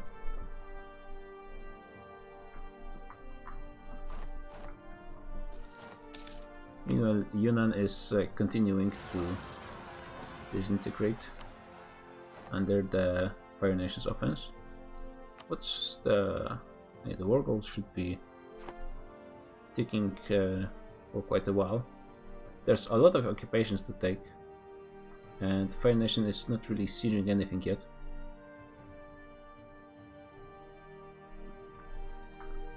Is he going for the capital?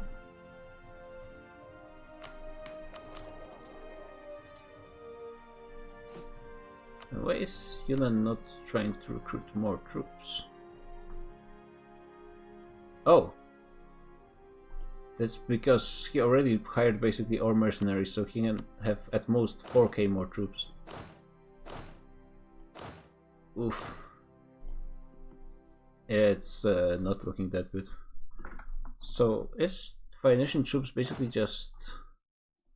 mostly... yeah, they just are preserving their manpower troops more. Oh, but Zhujian is doing a backstab with Gansu as well. Oh, what a horrible gang. I think they should have waited for Fire Nation to have won the war, though.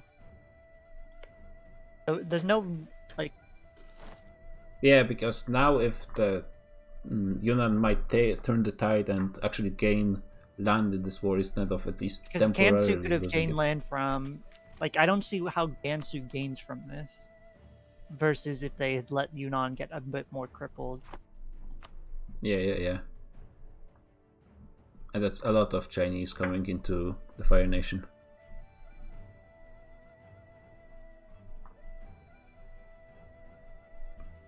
I'm not sure what's that about, to be honest. Guess they just all don't like Fire Nation.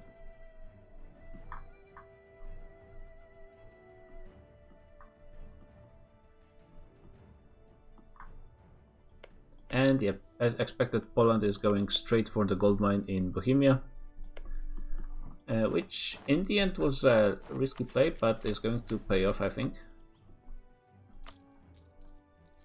Pretty soon they already don't have any loans.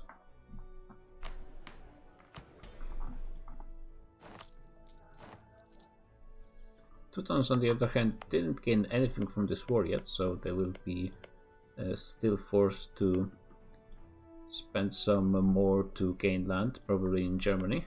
Actually, how is the coalition against... Oh, they are crossing the threshold for, but only for those nations looks like that they have truce with, so they're probably not going to get too much of a coalition. And Teutons are free to take whatever they want, so there's that.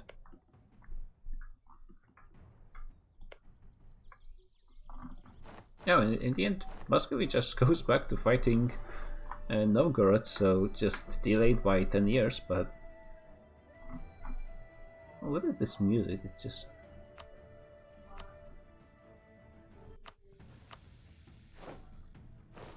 Unless someone dropped? No, not sure what that was about.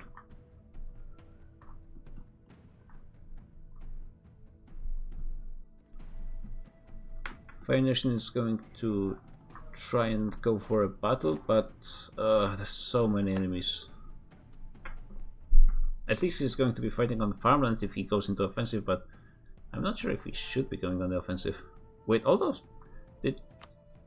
Oh yeah, Zhujian has the next Miltech, and the next Miltech is pretty huge with a new infantry unit and additional shock. Though he did change those infantry units right on the border, so he has still pretty low morale, so this might be... Fire Nation is not being decisive enough. He's not using his one window of opportunity to actually take a win.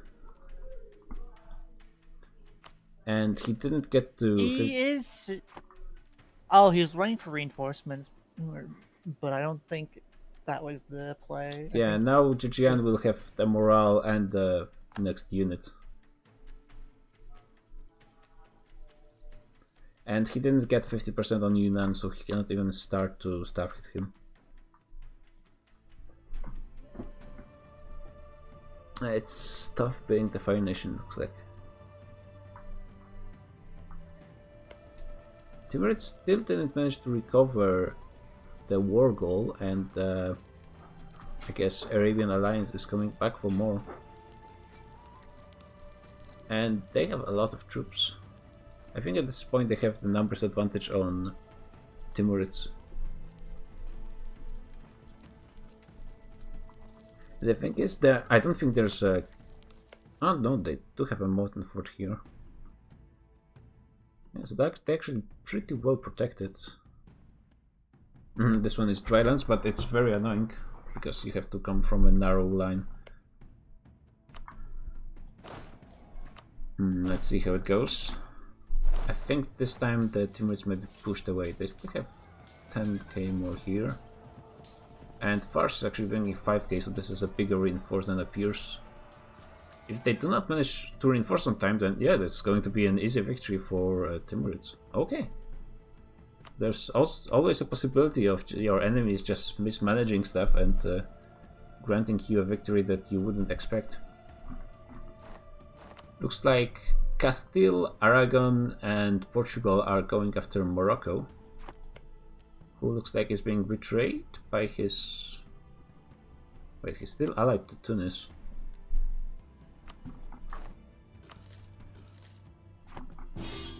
Okay, Tunis is still thinking, I guess. And on paper it looks very bad for Morocco, but it wouldn't be the first time when the turns out that the fort of Fez is too much for the invaders. I'd think that Kraft would be able to push through, but still, you never know. Let's take the Miltech. Aragon has 5. That gives them a huge advantage, and Castile is pretty close. Meanwhile, Morocco is far behind. Yeah, their leader is pretty crap.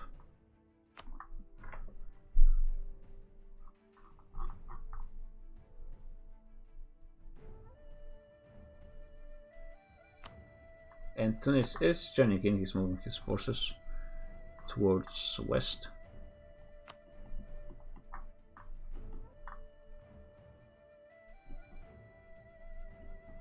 Where are the Fire Nation troops? They didn't fight the battle yet versus Zhujian.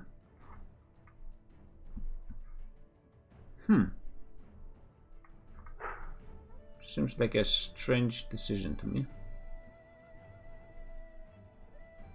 They will have a slightly better leader, but not by that much. And Yunnan is using this opportunity to regain his numbers. He's already at 30k, which is equal to Fire Nation. China is a mess at the moment. Did Zhujian actually take any vassals? Doesn't look like he did.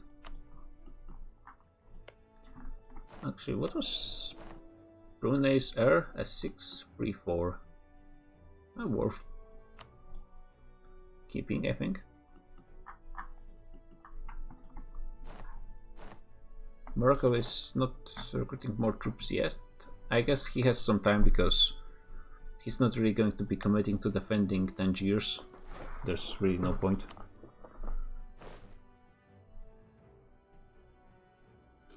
I wonder if maybe the Iberians would be able to force peace on just Tangier, but that would really make no sense. They went to this war to take it all, so I'm pretty sure they're going to be trying to force their way through Fez.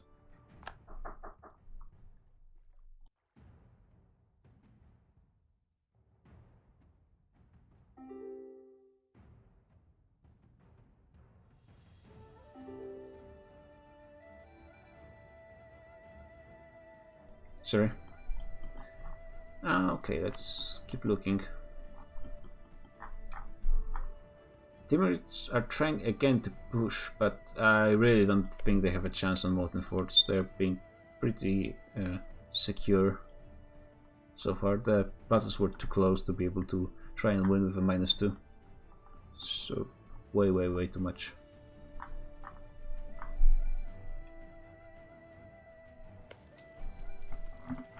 Speaking about forts, I think... Oh my god, did the Fire Nation somehow manage to exile themselves in Fujian?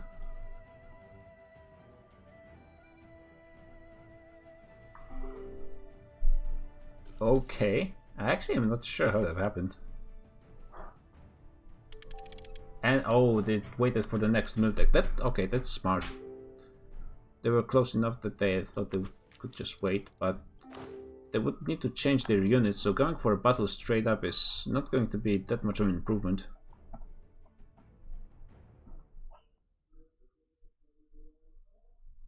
I think this battle is going to go pretty bad for the Fire Nation, but with a hill and a better leader, everything is possible, I suppose. Just need a good enough rolls. And the 25th comes, they have... Oh my god, Jujian, yeah, Jujian starts with a 10% morale. Also, they have a lot of power projection. He went for... Clearly he went for... Humiliation Wars. Still, the discipline of Fire Nation is hurting, but the morale is just cracking. And bad rolls is not helping that much. Yeah. Also, Jujian fired their morale mission, which is pretty good time to do it. +5 morale is always nice. And Fire Nation doesn't get that one because they have custom missions.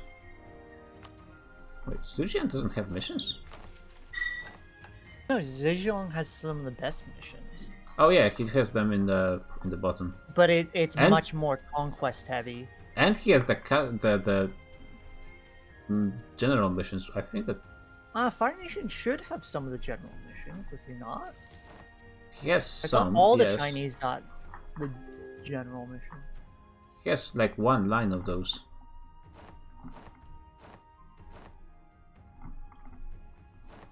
The Yunnan missions are a mess. The UN missions. He went for the focus China though, which is very interesting. Did he switch religions on him? No, he has stayed. So it's probably too late now, but he could have had like Calm convert him to Vajraya so that he could Tibet.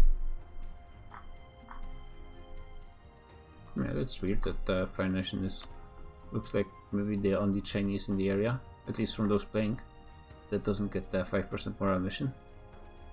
Now Pollard and Teutons are going after Bunderbrook. Probably all of this land is going to the Teutons, as you'd expect.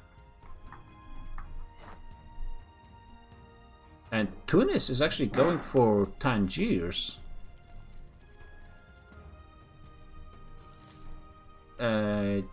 Oh wait, Morocco has fleet in Saleh, so they can't block the strait. But will they? Will they? And there's already 50. Okay. Oh wait, they can't block it because Castile actually controls both ends, so yeah, I'm not sure if that's gonna work out.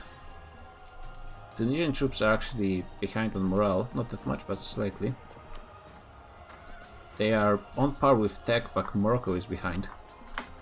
So that's not gonna be that strong reinforcements. Yeah, it's there's still 30k Iberians coming in. I'm really not sure why they even tried to fight on Tangiers.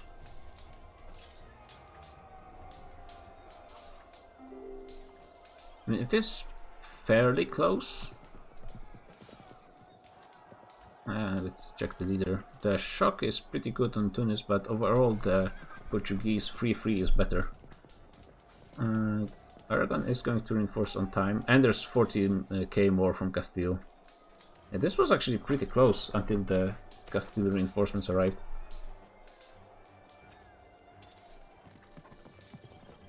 Yeah, but now Tunis gets sent to... Wait, now it's break? Yeah, they said 20 minutes ago that we'd be taking the break 30 minutes delayed. I suppose.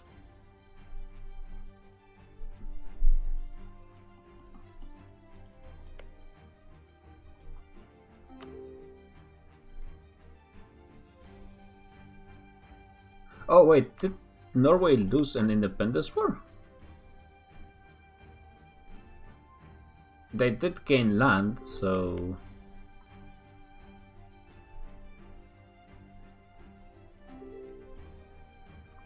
How could they have possibly...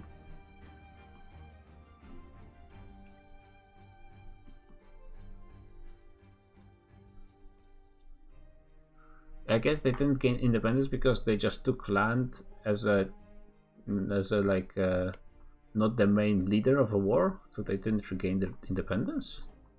If they fought with Sweden, Sweden may have backstabbed them, or may have forgotten that he needs to break, I think, the independence of both of them at the same time. Now Norway peaced out first, and then Sweden continued the war. Wait, we were supposed to be paused.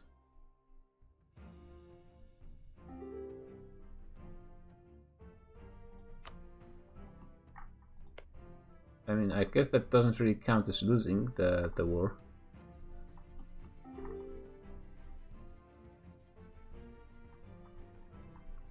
So yeah, the Moroccan war is not looking too good with the Battle of Tangiers, but I think they have still a pretty good chance to hold them at Fez, at least with the current numbers.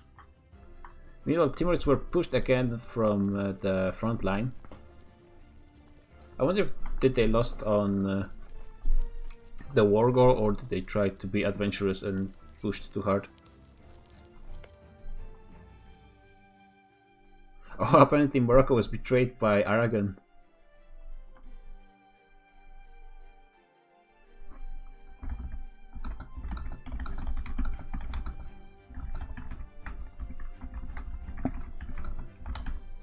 Yeah, Kimi actually betrayed me when I was in Japan, but it wasn't really a betrayal because I was pretty sure he was going to do it. He was so shady in the DMs that... I was so sad when last campaign when your sub killed your nation, because it was like I didn't necessarily plan to conquer all of China. It just happened.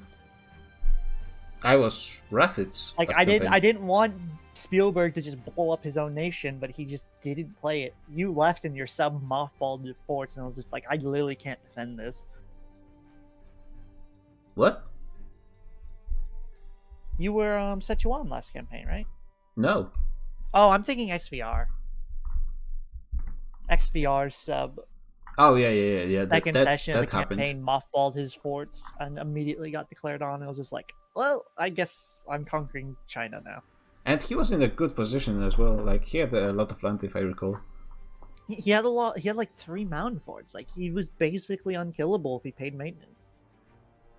Yeah, but the thing about those forts, you not only have to build them, you also have to maintain them because well, no, he otherwise... starts with them. You can look at Z and see Z has 2 mountain forts.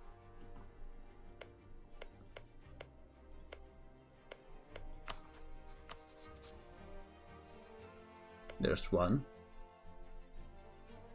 They're right next to each other, but there's still 2 mountain forts.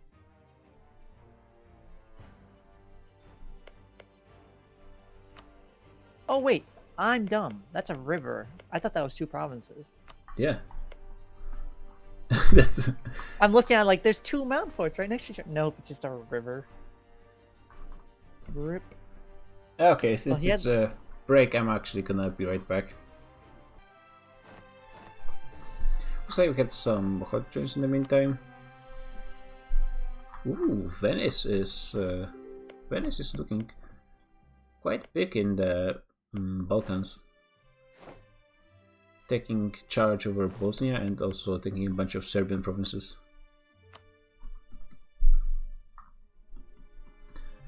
So the Timmy's war is still ongoing, but this time is... Oh yeah, thanks. Good point. Need to remove the overlay.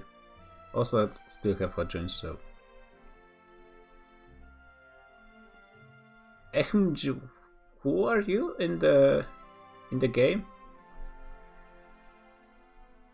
I don't recognize the nick.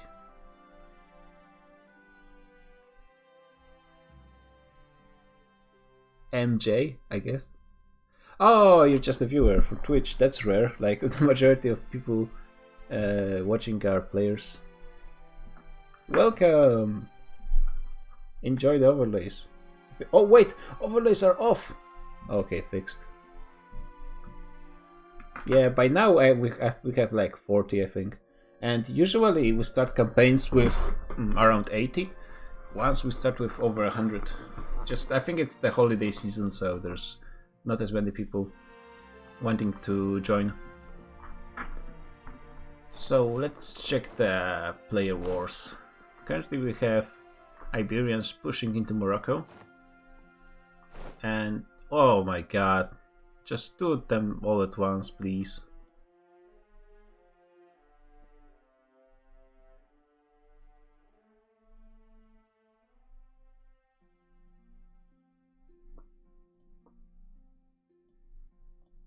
Ah, god. And Felix is gonna take a while. Did he drop? Yeah, he dropped a while ago, actually. This one is gonna take a moment. Yeah, MJ, so this is the real multiplayer experience. You're just missing a rehost or something like that. Oh, that's Oirat. Interesting. We have a new player on Oirat.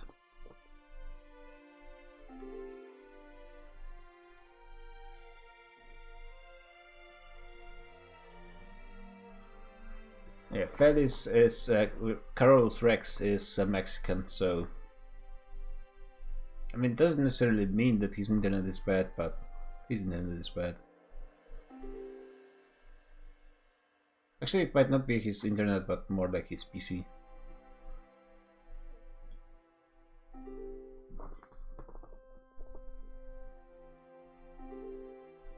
Oh, we're kicking him again.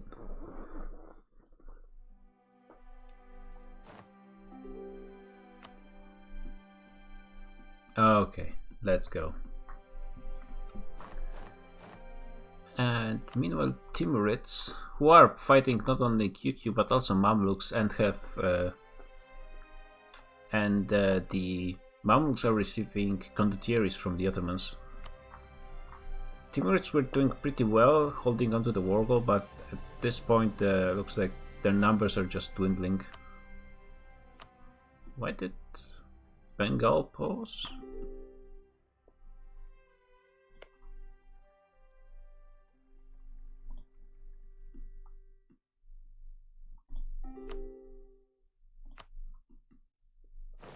Oh, it's just misclick. Yeah, I think Timurids will not be able to maintain their the war goal, but they might be able to hold onto the modern forts. We'll see how it goes. They do have still a lot of money in reserve. Let's see how money-wise QQ and Mamluks are doing. QQ is not doing too hot, frankly. Yeah, he is already at max loans and he has less money than Timurids. And Mamluks, as they should, are doing okay money-wise. So maybe Timurids will be able to force QQ to bankrupt, but I'm not sure if they will have enough time to do anything before their own bankruptcy. Meanwhile, in China, no kind of forced alliance. It's all just between players, and Timurids are alone, and just QQ talked Mamluks somehow into helping them. We also have China starting as something like this. Of course, in the 10 years already plenty of stuff changed. And basically we have 4 players here. Zhujian, which is small, but he has a lot of depth in his provinces. The Fire Nation, Yunnan, and Gansu. And all of those 3 are allied against the Fire Nation, who is apparently managed to win a battle against Yunnan, a small one. But the way this war started is Yunnan attacked the Fire Nation, and the Fire Nation actually beat them back and took control of a lot of territory, but then Gansu and Zhujian came from the north, and now the Fire Nation is just being overwhelmed. Yeah, sure thing. I will still be here for the next just above the hour, because we finish at 10 PM. We really didn't make that many years this session, unfortunately. Mostly because of, I think, just lagging and occasional technical issues. So now that Tangiers has fallen to the Berbers, and the Africans didn't make it back to secure Fez, but it's just Portugal and Castile in here. Oh, Aragon is sitting in the back, okay. They have secured the crossing. So let's see what happens now. Looks like Tunis is still being committed to support Morocco.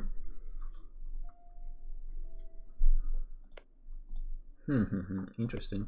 It's also interesting that Morocco didn't decide to annex the vassals, which I think with the course he could have done immediately.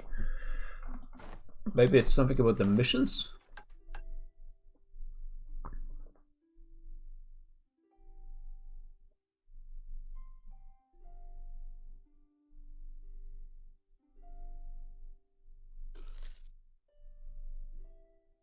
Yeah, not the blackguard is the thing you want because it gives you permanent discipline.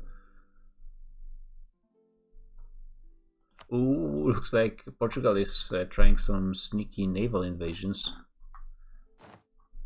I think. Or Castile? Or not anymore. Yeah, this should be this thing. Or is it one of the AIs?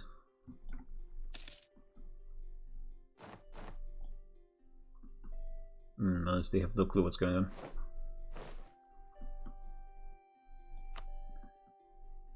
Oh, that was a bit of a lag. Timurids are trying to regain as much forces as they possibly can to strike against the QQ.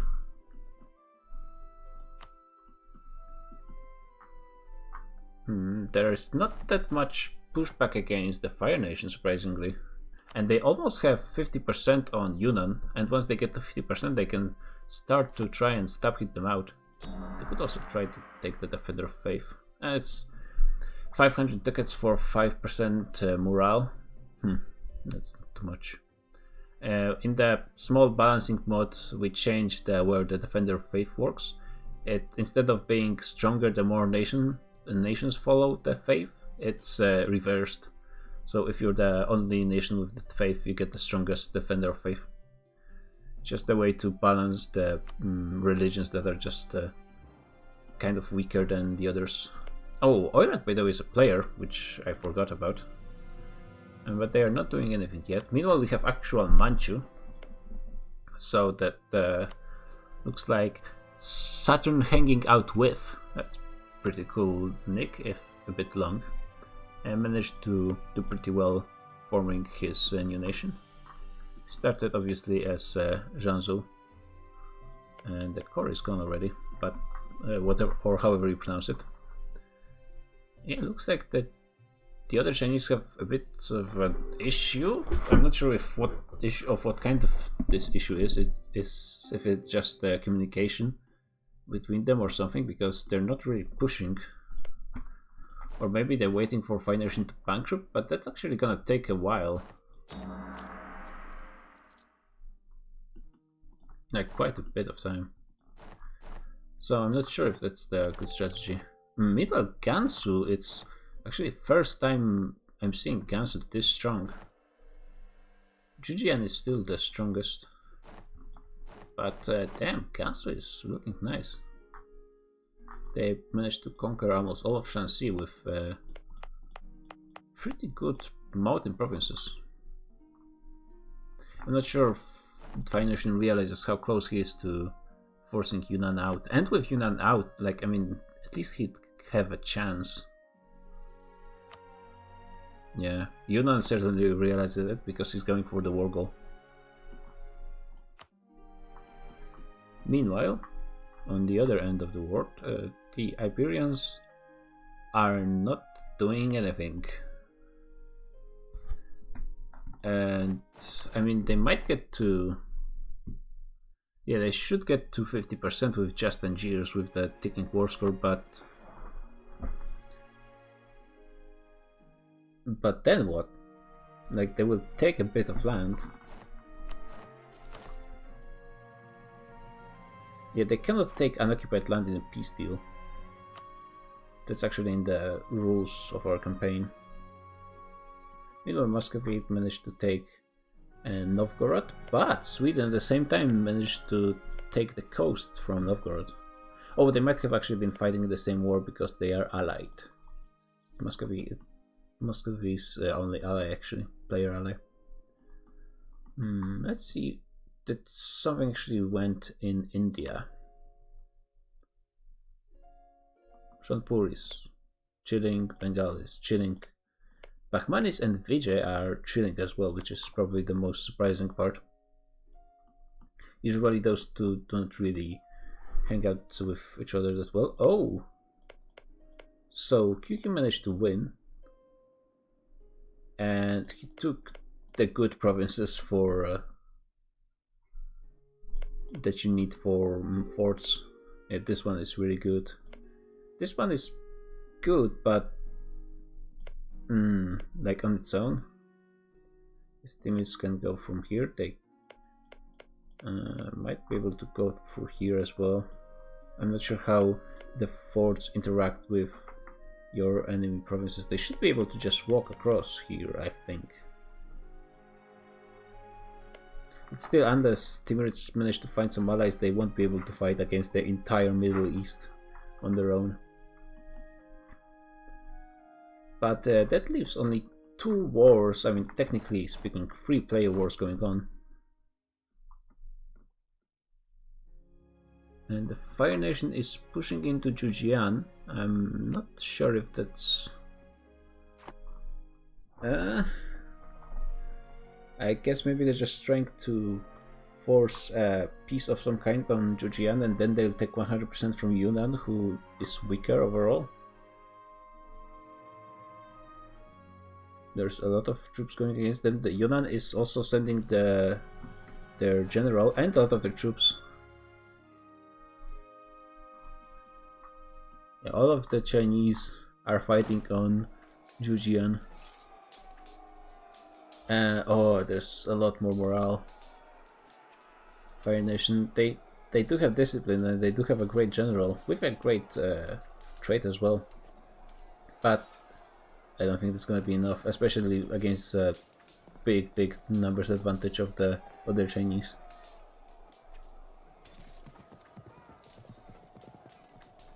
I mean, with rolls like this, everything is possible, but that was a bit of a lag. And yeah, I think they should have focused on Yunnan, get them out of the war, and then just try to survive. Looks like... Oh. So this war is over? It was a white piece. Okay. Guess they realized they won't be able to push through Fez, or maybe... Kimi is still playing. He's lagging pretty hard, that's unfortunate, but he might be asked to leave at some point. Okay, so I guess the only player wars left are happening in China. Oh, they might lose even more troops from the Macau separatists, who combined with another type of separatists, and oh,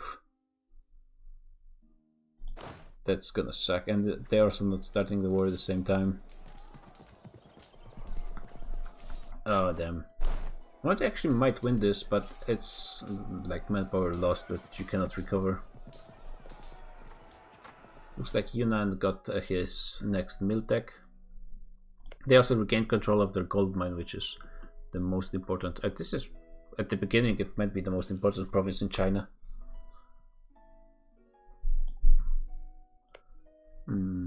So let's take a quick look. Yeah, I was not wasting any time and started to get some really big vassals in Khmer and Malacca. They're gonna have a lot of death just from those annexations, and they're allied to Ava as well. Brunei was expanding pretty handily into Philippines. Actually almost finished with them, except for the Taiwanese province. Majapahit basically took the rest of Java, but other than that is not doing much on Sumatra or Borneo. India is still peaceful and chilling. Let's actually take a quick look through the nations. They are still, I think, fairly similar in power. Income is similar, and Mewar is a bit behind in force limit, but other than that they are pretty similar. Timurids are struggling, mostly because they just have no allies and are way outnumbered. Maybe if they manage to get Oirat to help them, as he's the new player and he probably doesn't have many friends in the area. Oh, and the Fire Nation unconditional to Yunnan.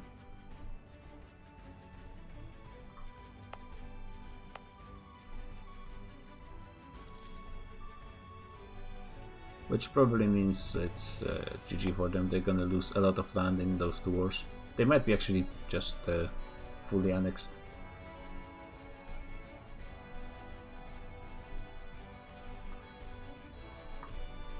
They did play really well. I didn't expect Yunnan to be beaten by them, but it's just all of China versus one Fire Nation. That was just too much. Nothing they could have done. And yep, here goes Canton. A huge province when it comes to death. And now it's Zhejiang taking the rest. So Gansu is going to end up being the only one who gains absolutely nothing, and is also threatened by the giant vassal of Yunnan. This vassal might be actually bigger than Yunnan itself. Yunnan has 133 death. Meanwhile, she has almost, just barely bigger than Z, I suppose. No, do they just take all of it? Yep. I guess yes. And 1C is free now. And Zhejiang is actually coring all of this, which I'm not sure. Actually, what I would have done was go and just release Fire Nation again. There'll be some nice cores on Yunnan as well. Okay, let's continue going around the world. Pantas, I believe, was Fire Nation, I think. So Hormuz was part of the Timurids war. He didn't gain anything from it. He did expand just a bit to the west. the land in here is pretty crap, but he does get the potential. Oh, he doesn't have. That's right, because he's not the Republic. What the hell is Hormuz? He's an Eastern plutocracy, so he doesn't get the. Unfortunately, he doesn't get the privilege that reduces cost deving on coastal deserts, which is pretty important in this area. I played as Rassids on the previous campaign, and I managed to dev all of Arabia to like 20.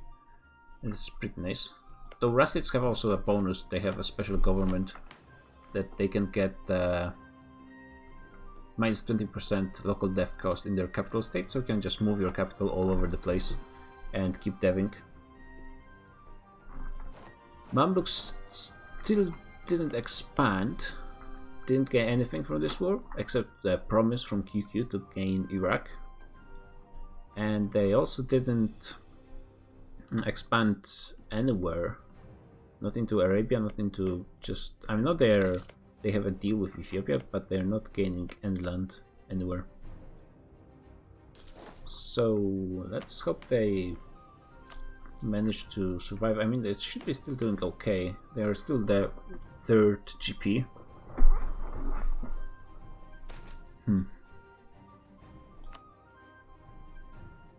But yeah, the Ottomans already starting to get way ahead of them. Ethiopia managed to gain all of the gold mines in their area. They're still not making that much money out of them. Let me see the... Oh, they are just annexing this one. I don't think people look solely on the great power list when they judge who they focus. And I mean, in your areas, who is going to like gank you? Other than the Ottomans, I suppose. QQ is already busy enough with the Timmy's. Ethiopia, I suppose they have still a lot of time that they just want to focus on eating AIs. And Tunis is already being pushed by Iberians, though I'm not sure how they managed to stay with a white piece. The Iberians didn't even try to go on the Fez. Oh, and Tunis actually managed to... Yeah, he's actually already conquering Sahel Africa. Purple always somehow manages to worm his way into Sahel Africa. Did he go... I wonder if does Tunis get an event or maybe a mission to colonize those lands? Oh yeah, I think that's...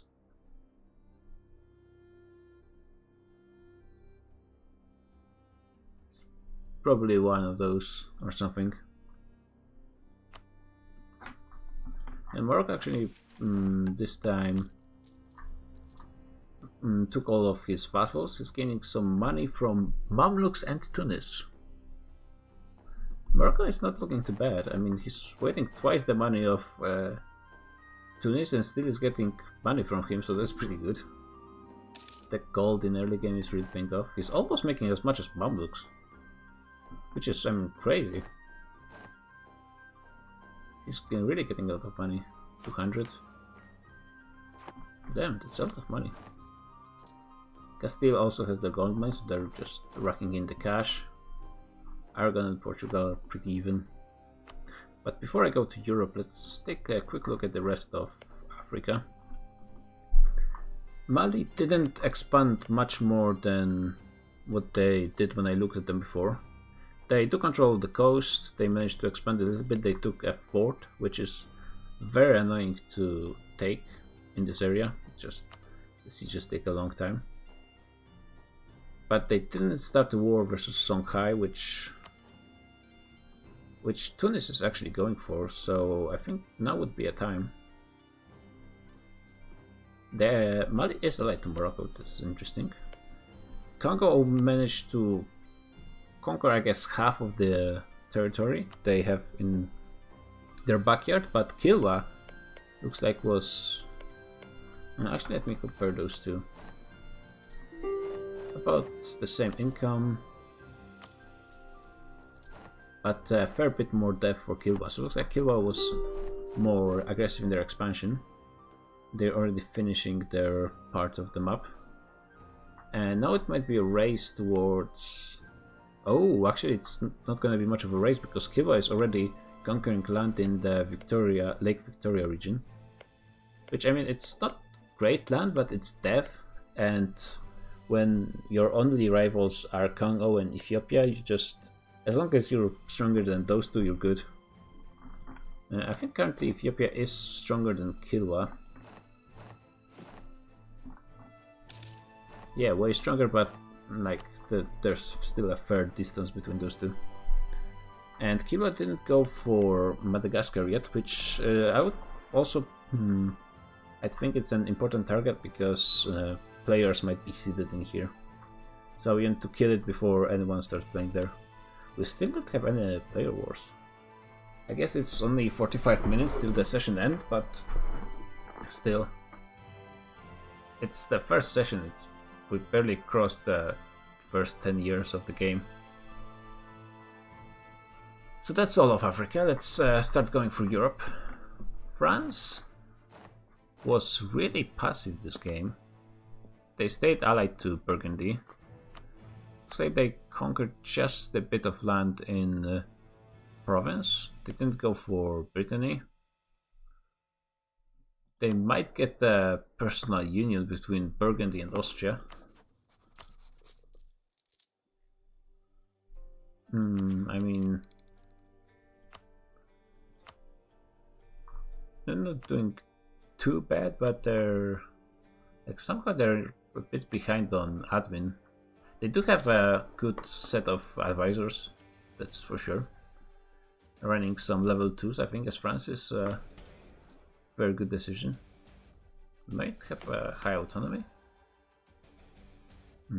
Average autonomy. 16%, that's not too much. So I'm not sure what's going on, how France is not really pushing with ideas already. Actually, let me check the whole world. Does anyone have any ideas? Admin, which means admin tech 5. Ottomans, of course.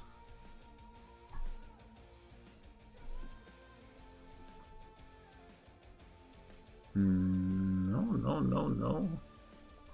I guess it might be Ayutthaya. Okay. They didn't use much admin for conquering, that's for sure. Oof. Some Japanese didn't get anything in tech. Yeah, so I guess it's just Ayutthaya and Ottomans. No idea yet taken. And Ottomans are already second quality, which means they're gonna be taking a lot of innovativeness for this. Poland is going for another big war versus Hungary and Austria, which should be much easier because that's way less AIs overall. And Austria is at the same time at war with Venice, and it seems they've been at war for some time because all of Bosnia is occupied. Yeah, it's been going on for 2 years with Venice not doing too hot. And they've lost another battle, so that's... Poland is actually coming to save them.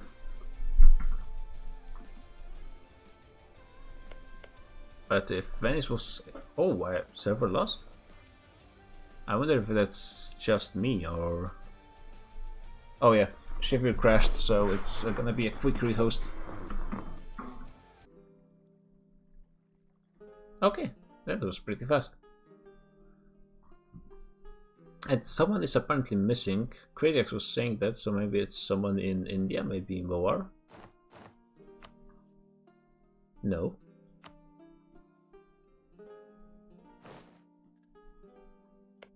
Somehow Brunei got the Majapahit's vassal on Sumatra. All of Africa is here.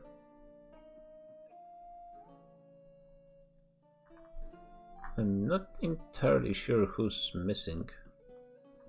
But Taiwan? No, Taiwan is here.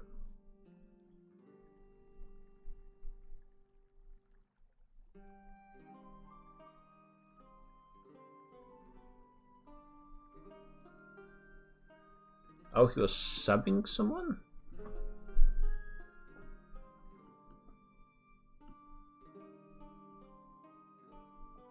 Huh, not sure who. Oh, maybe Kazan.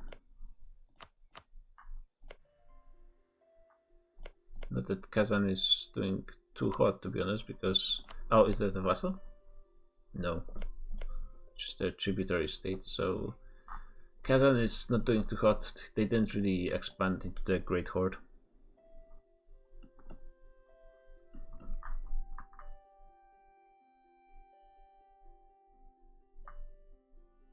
Lithuania is still kind of struggling. Looks like they are being blocked by the forts of the AIs from accessing their own lands and trying to free them. And unfortunately the AIs are still focusing on Venice. Some very cool Polish magnates show up. They are, I think, the best type of rebels, like the strongest ones, and they are very annoying to deal with. Actually, I was just finishing with France, so let's keep going, checking out all the nations. Burgundy has a +2 advisor in military, but a pretty bad ruler. They're getting close to admin 5, but they didn't really expand. Oh, I think they got those 3 provinces, which in HRE might be fair amount. Yeah, they got fair amount of AE. They might be able to take 1 or 2 more provinces with a mediocre dev. Wait, France is... Oh yeah, France is going after Brittany, and by extension they have to fight Austria, which is already busy fighting 2 other player wars, so that's that should be pretty easy for France. England is being pretty slow conquering Ireland. I mean, they only got 1 province, and just now they did manage to vassalize Scotland, so that's something. Other players, let's see, the Palatinate. And they're fighting 4 AIs at once, and they are trying to re-siege their capital. It's not looking too hot.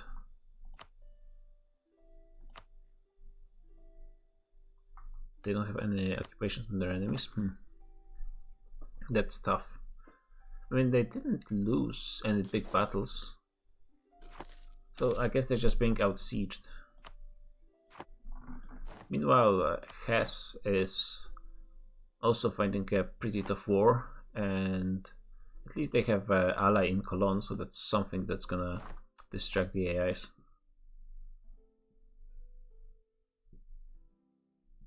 Okay, they might be able to get a good snipe on Dortmund. That would be pretty nice. But yeah, the HR princes are just expanding, just slowly. Teutons, how the Teutons are doing? I mean, they just gained 3 provinces from their starting position, so that's not too much of a difference, but they were involved in all Polish wars. And they are slightly beaten, like it's not too bad, just a few loans, just a bit low manpower, but it's not as quick and swift expansion as they would probably want. Poland is looking the same, like they're gaining good land, but I think it's with a bit more trouble than they would want.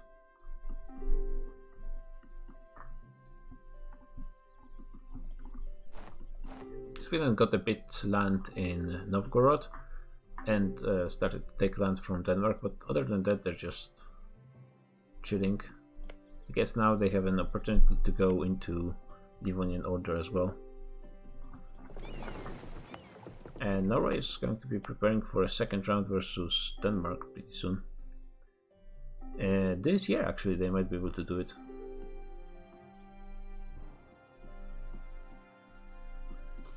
So now it's Muscovy.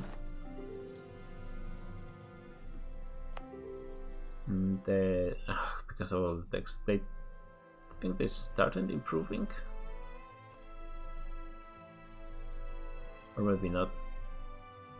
He's been improved 5 times, so they probably did start improve. the gold mine, which is going to be helping their economy. Not yet, because they probably have not that much autonomy, so that's not too bad.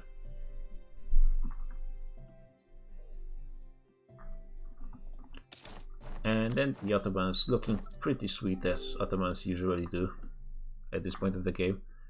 Unless they get crusaded, of course.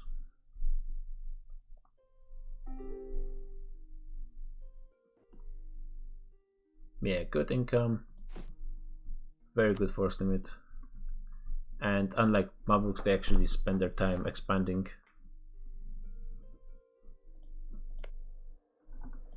But Mamluks themselves are actually expanding into AQ. Which is not that great provinces, but it's a good setup for defensive line versus the Ottomans. If they get Iraq. Because otherwise it's just a piece of land that's not really protecting anything. Ideally they would want Durgandir as well. Oh, just one province, so yeah, that's not gonna be changing much in the grand scheme of things.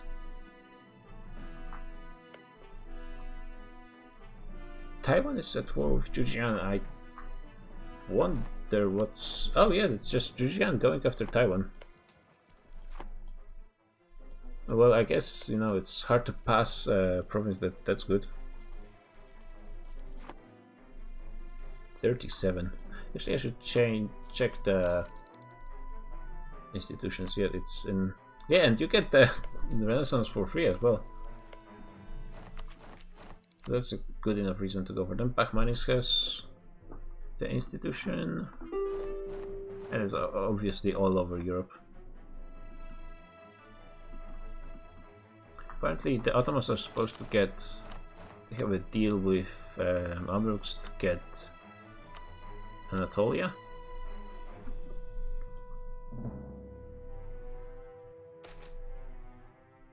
Which puts Mamluks in a pretty bad defensive position. And Ottomans in a pretty good one, so...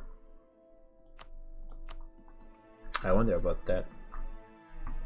And there's basically nothing Taiwan can do. But this is a huge boost to Georgian's dev. Assuming the issue is you probably want to save admin, so maybe vassalize them or something, but with that he's certainly not going to be too far behind the Yunnan.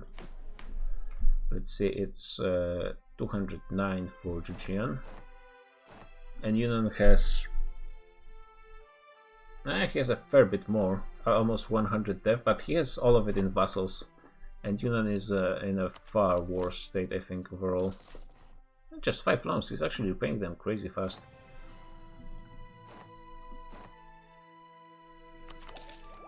How are his tech looking? Yunnan is recovering quite quickly. Of course, the Jujian's leader is helping quite a bit with the additional morale and a huge boost to mill and pretty decent admin. Whoa, Gansu actually has a killing leader, damn. Morale and discipline. That's super good. Deja is the furthest behind. He actually has more income than Yunnan, who has a gold mine. So that's something, but the issue is... Oirat is being allied by Timurids, so what I said might happen with Timurids desperately looking for allies and Oirat being a new player, so he doesn't really have any in the existing alliance blocks. Looks like they became friends of convenience. Manchu, does Manchu have any allies? Manchu is just freestyling it on his own. And Korea is being attacked by Wei.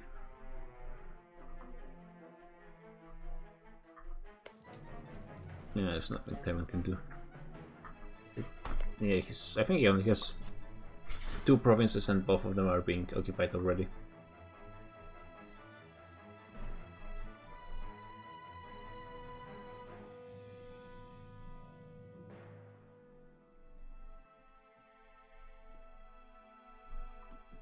Wait, Yunnan is...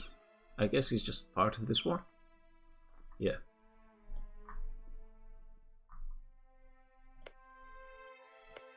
How can... Oh, he has access through the south, so... I guess they're just splitting into south, north, and east, kind of? But yeah, it's... Actually leaves Georgian in best position because Yunnan is in an okay spot, not bothering anyone yet, but Bengal and Ayutthaya are going to be knocking on his door pretty soon. Hordes are already straight into Gansu's face, just right over here. His capital is, I think, right here, yeah. Exposed without any good terrain. And actually on drylands which favor hordes. And Georgian is just chilling with pretty soon Korea and Japan being open for business. So that's good to be Georgian. Muscovy is going after Great Horde when Kazan... I'm not sure if he failed or just... Not sure what happened there. I thought he was winning pretty handily. But I suppose not anymore. Venice and Poland are finally splitting Hungary. Especially Venice had some troubles there, but they're back in business. And France is trying to force Austria out. Yeah, probably don't really want to take anything from them, just be allowed to take Brittany. England took 2 more provinces in Ireland, so they're just really not rushing. I suppose they took the islands as well, the Isles. I suppose that's okay. It's been almost 15 years. This okay enough expansion for England, or would you want them to just control off Ireland by this point?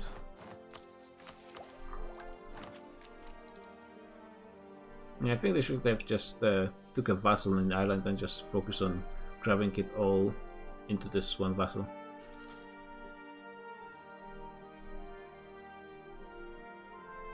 I guess it's not too bad.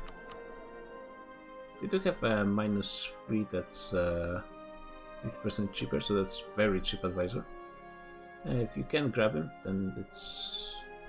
They are not focusing any power, which I guess fair enough. They are behind on Miltech compared to most European nations, but it is Great Britain. Do they have a fair amount of heavies? They have 6 heavies.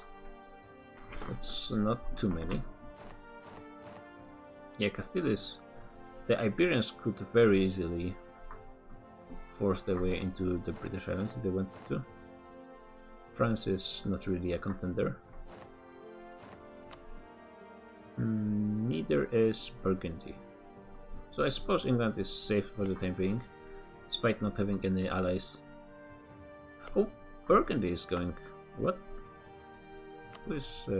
Burgundy is allied to Norway, England and Lithuania, despite Lithuania not being played by anyone.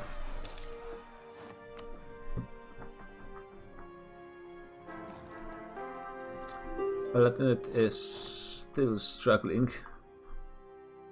Yeah, it looks like it happens with in HRE. Sometimes you get in a bad position and the AIs kill you. He lost, what, 2 provinces or 1?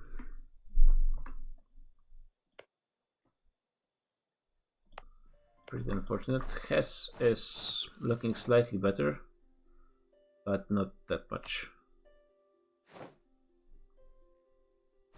What happened? Bargest. Who was Bargest?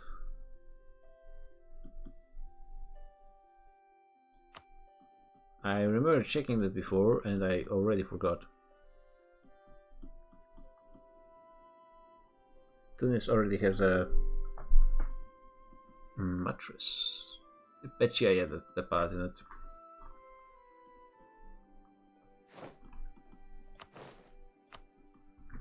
Who was Bargest? I forgot again.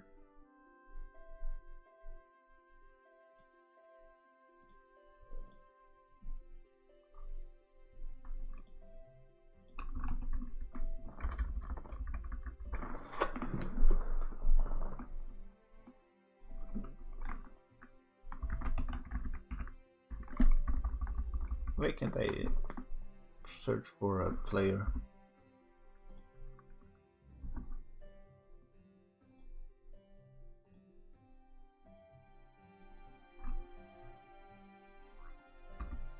Okay, that's weird. Discord is not really working with me.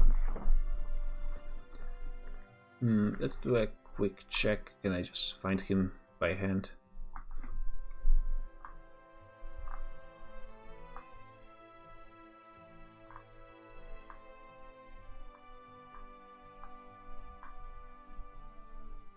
Oh, he was Florence. So that's surprising. Florence is doing pretty okay. Actually, I forgot all about him. Yeah, that's okay income, especially for a nation of his size.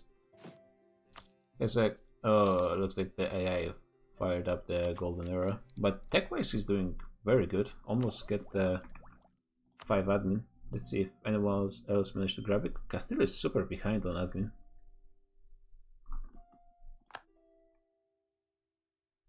Moldavia is the brightest place when it comes to technology in Europe, of course. Yeah, admin tech is not going that well in the entire world. Delhi was formed actually, and he gave a bit more land to this nation. Does he need to give out land because of the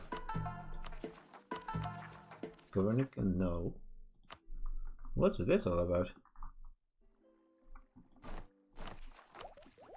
If I still didn't start any ideas, it's good to just take a idea group even if it's empty, because you can get good events from it. I think religious is good just to take empty and then switch into something else. Matcha Packet, how is he doing?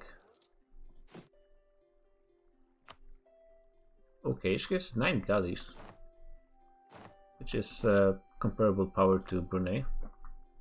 Not bad. The unfortunate thing is, I think Brunei is overexpanding him by far.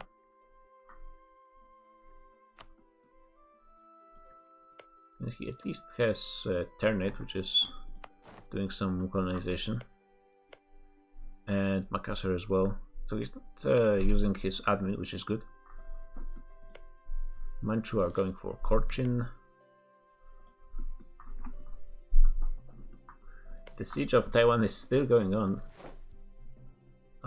We have Bargas, yeah, that's what I figured, that Florence was in too good of a state to let them waste.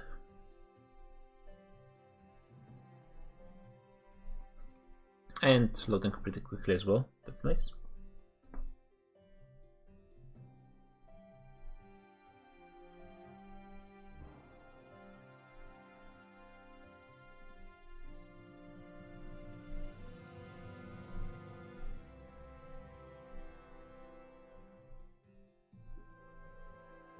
And it's done. Nice.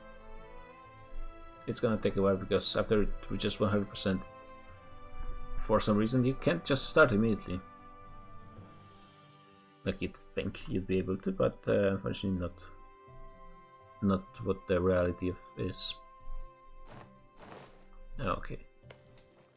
It's gonna be actually pretty difficult for Zhujian to take the fort because that's as high as the ticking goes. You won't get more than 14%, so we're gonna do quite a while.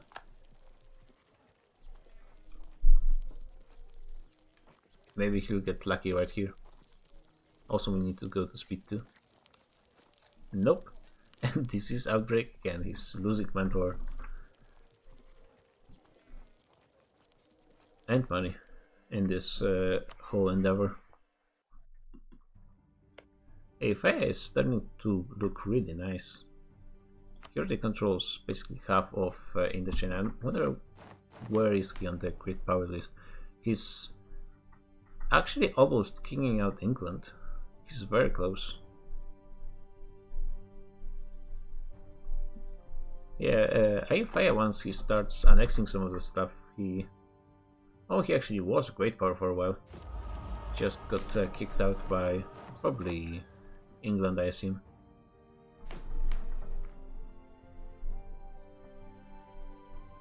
Yeah, also a lot of... actually, no one has Renaissance in the top 8. All of India just still chilling. Oh, and Hormuz is going for Balochistan, which is... I mean, it's very good defensive position against India or against the Persia, but he doesn't have land access to it, and you can have as many transports as you want, but it's just not as reliable as actual transport, as actual land connection. The Timurids are having some problems with rebels as well. That's a huge stack. Like, I don't think they have even an army to, and they still have their loans. Wait, oh, they are bankrupt and they have a lot of loans. I mean, they are almost finished though, and Kyuki still has max loans. So it is actually not too bad for Timurids. Yeah, but they will be bleeding a bit, but Kyuki is in a rather bad position because he cannot go bankrupt right now because he will be bankrupt when the truce runs out. Though here is where the lack of allies is hurting teams the most. They have to deal with the rebels with no help, which really hurts.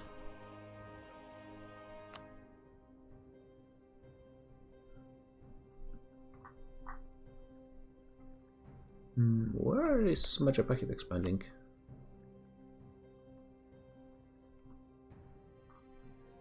Oh, he's continuing to go for his Java. Actually, it's not Java, but Bali.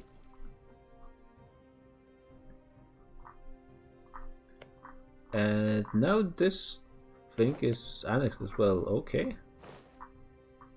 Taiwan is out, being vassalized by Chuchian, as I thought. He's saving his admin so he can get the ideas as soon as possible. Is there an ideas map mode? I know there's one in Skanderberg, but I don't think there's one in actual game.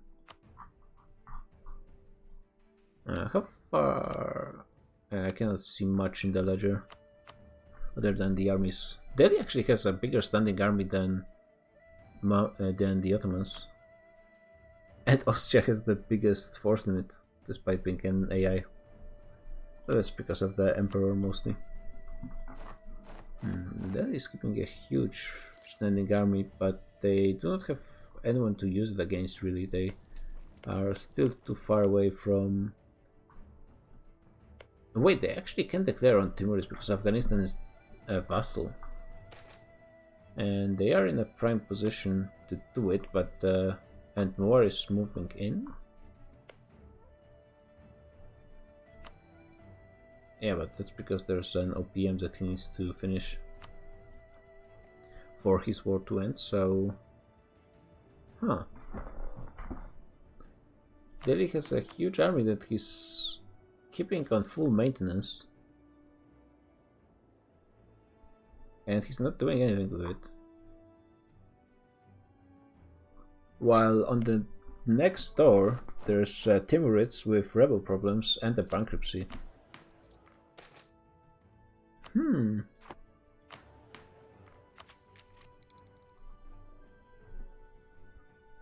Oof, that's a fort as well.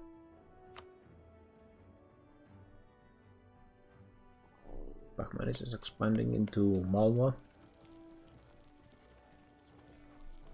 Yeah, India is just waiting to explode.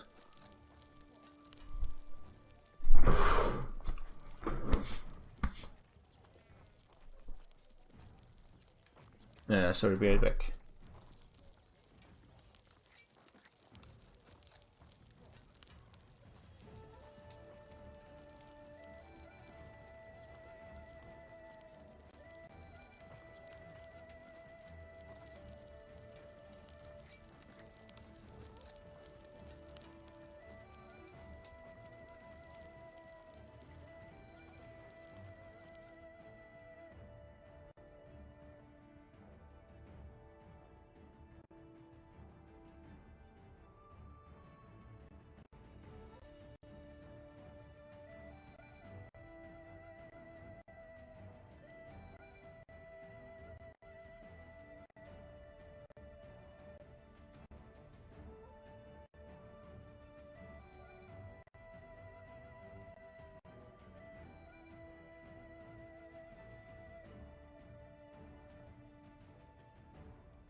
Okay, I'm back.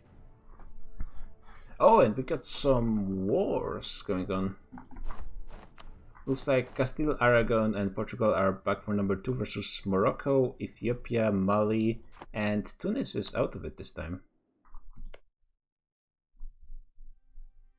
And it looks like he just broke the peace, the alliance.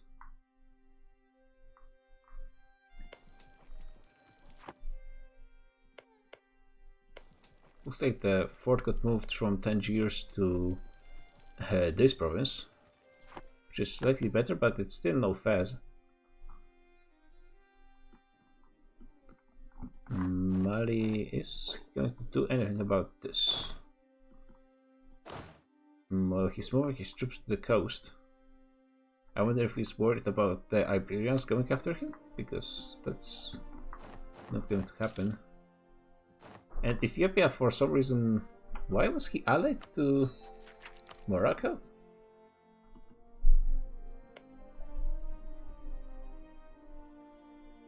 And wait, Morocco is allied to Tunis again.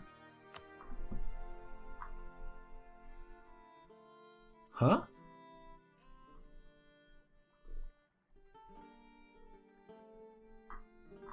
What? What is Tunis doing? I mean, his army is going to the border with Morocco. If he was going to backstab him, then why would he ally him again? So now he needs to break truce if he wants to attack. I mean, he would have to break truce anyway, I suppose. Huh?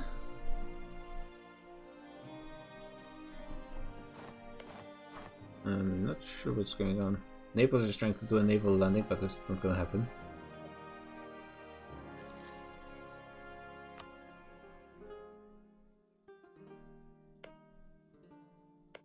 Oh, Mali looks like went into Songhai and took the fort and some provinces as well. This is probably their vassal. And are they coring Gao? Yeah, they are. So they are spending their precious admin. They are quite heavily behind in that matter. So, I mean,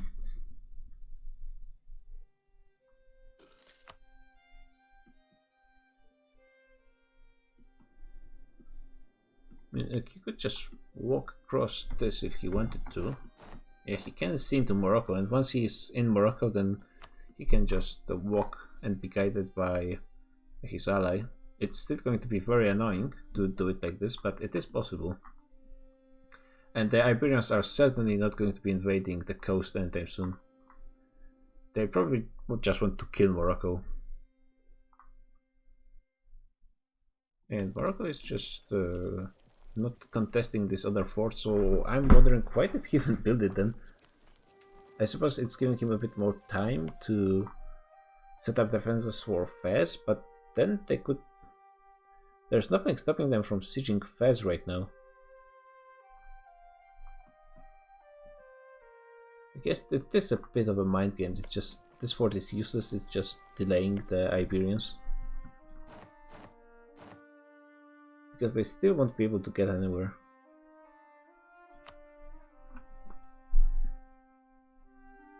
And on paper numbers are pretty even, but it includes Mali and Ethiopia and their vassals who are not going to be fighting.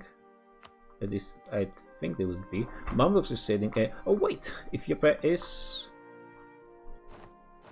trying to go. They might not have access yet. Oh, they have to walk across the Terra Incognita, but they are sending 20k. Slowly. Okay, the first fort has fallen. Fez is a level 3, so it's gonna take a bit longer, and it doesn't have coast as well. The thing is, yeah, that the Iberians need to act fast before all of the Africans gather, and I mean, with Mamluks and Ethiopians, it's gonna be a lot of troops that will be defending the modern fort. I'm not sure what Tunis is doing in all of this. Like, he's gathering his troops on the border, but what of it? It could go into the next Miltech as well. Castile is pretty close to 6, which is military tactics, which is huge, and pretty big bonuses to infantry as well. Why is Tunis gathering his troops over here? He could enforce peace, I guess?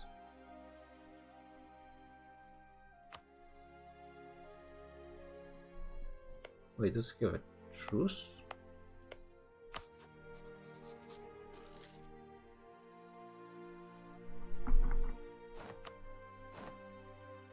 It's a trade conflict. So it doesn't actually have an actual war goal. And the Iberians cannot take land. Nor can they release nations. So why are they fighting this war?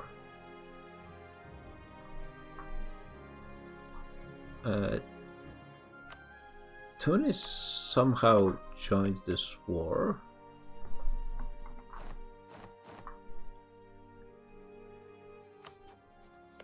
I guess he could have just enforced peace. That's what I'm thinking. Wait, was this war started by Morocco or Castile? No, that...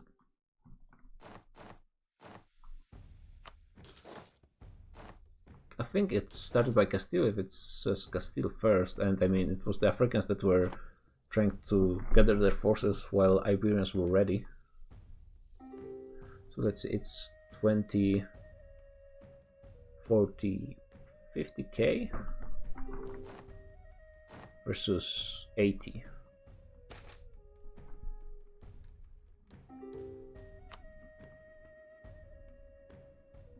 Yeah, he was alive before, but he wasn't for a while, which is... Yeah, that's some strange stuff going on. We can just check it on stream before, because I think I caught the moment where they were unallied and they allied back again. I think he... they would know, the Iberians, if the Tunis was trying to enforce peace. I'm not sure.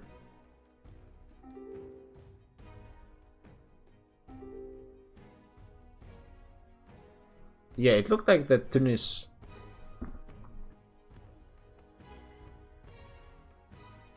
Yeah, it looked like he declined the call to arms, which broke the alliance, and then re-allied later.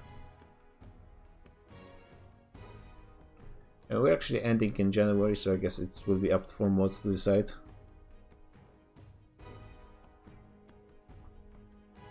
And on January 1st, as usual. And Sweden is going after Livonia Order, as I was expecting they would be.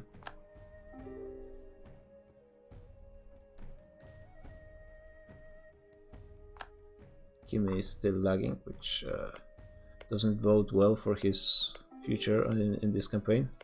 Poland took all of Slovakia, which is a great state with a gold mine and a great place for mountain forts.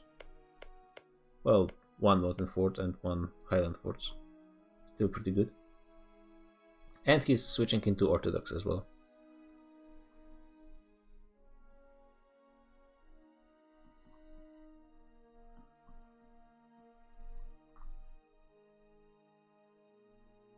Yeah, hopefully we might end before the battle starts, because once Tunis actually participates in the war, that's gonna be a problem.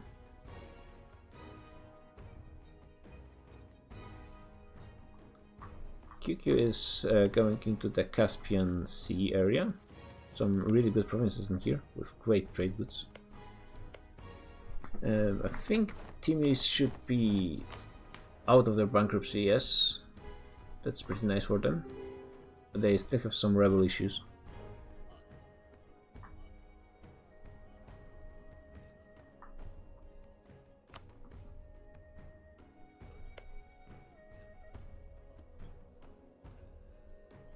things are still very interesting in the area, and now Georgian is going after the remaining AIs in his area. Gansu is cutting him from the entire north. It's basically that three Chinese are just allied to each other. And Georgian is also allied to Wei, which might be delaying the hordes attacking it, maybe. I mean, I think it's kind of a bluff.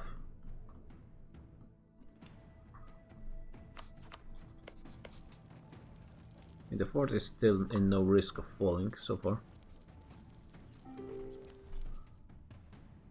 Yeah, we end in Jan, I'm pretty sure.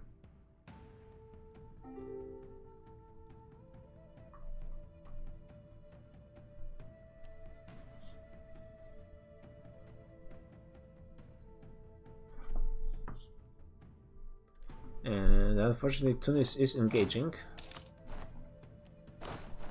Not doing too hot so far, and despite the -2 for the Iberians, it's a slightly better leader for Aragon, but just slightly.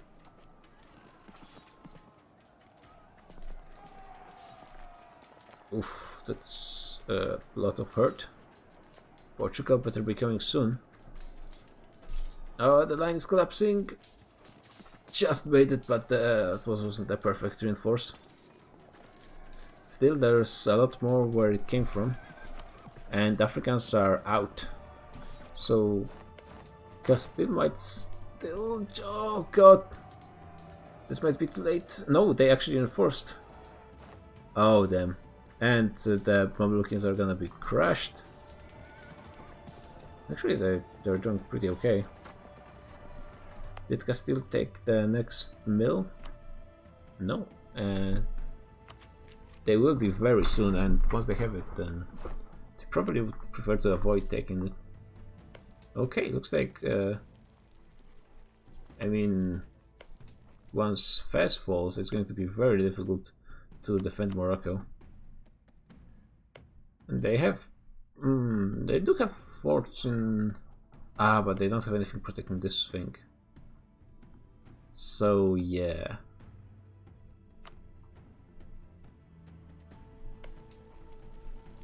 Morocco is gonna be in a pretty bad position once this fort falls. And it's gonna be a while before his allies will be able to come back and help him. Did Ethiopia... Ethiopia never made it to... even to Tunis. I guess he can't ask him for access? Yeah.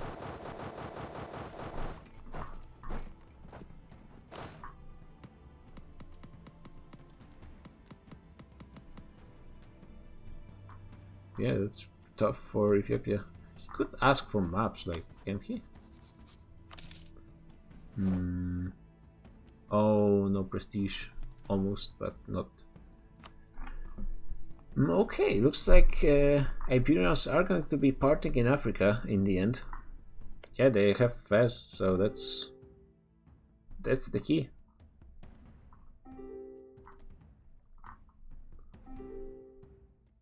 Nope, it's GG. Good first session, I think, with relatively few technical issues. We only made it 18 years, but that's because of lagging. That's really good for a first session. Nearly 20 years. 20 years is the for a first session. For the first 3 sessions.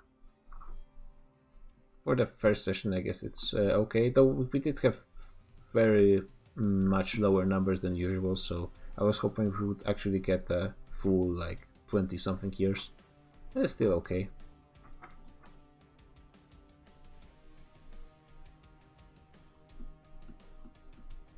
Yeah, there's a lot of stuff that's still waiting to happen. India is still needing to find out who's actually the top dog.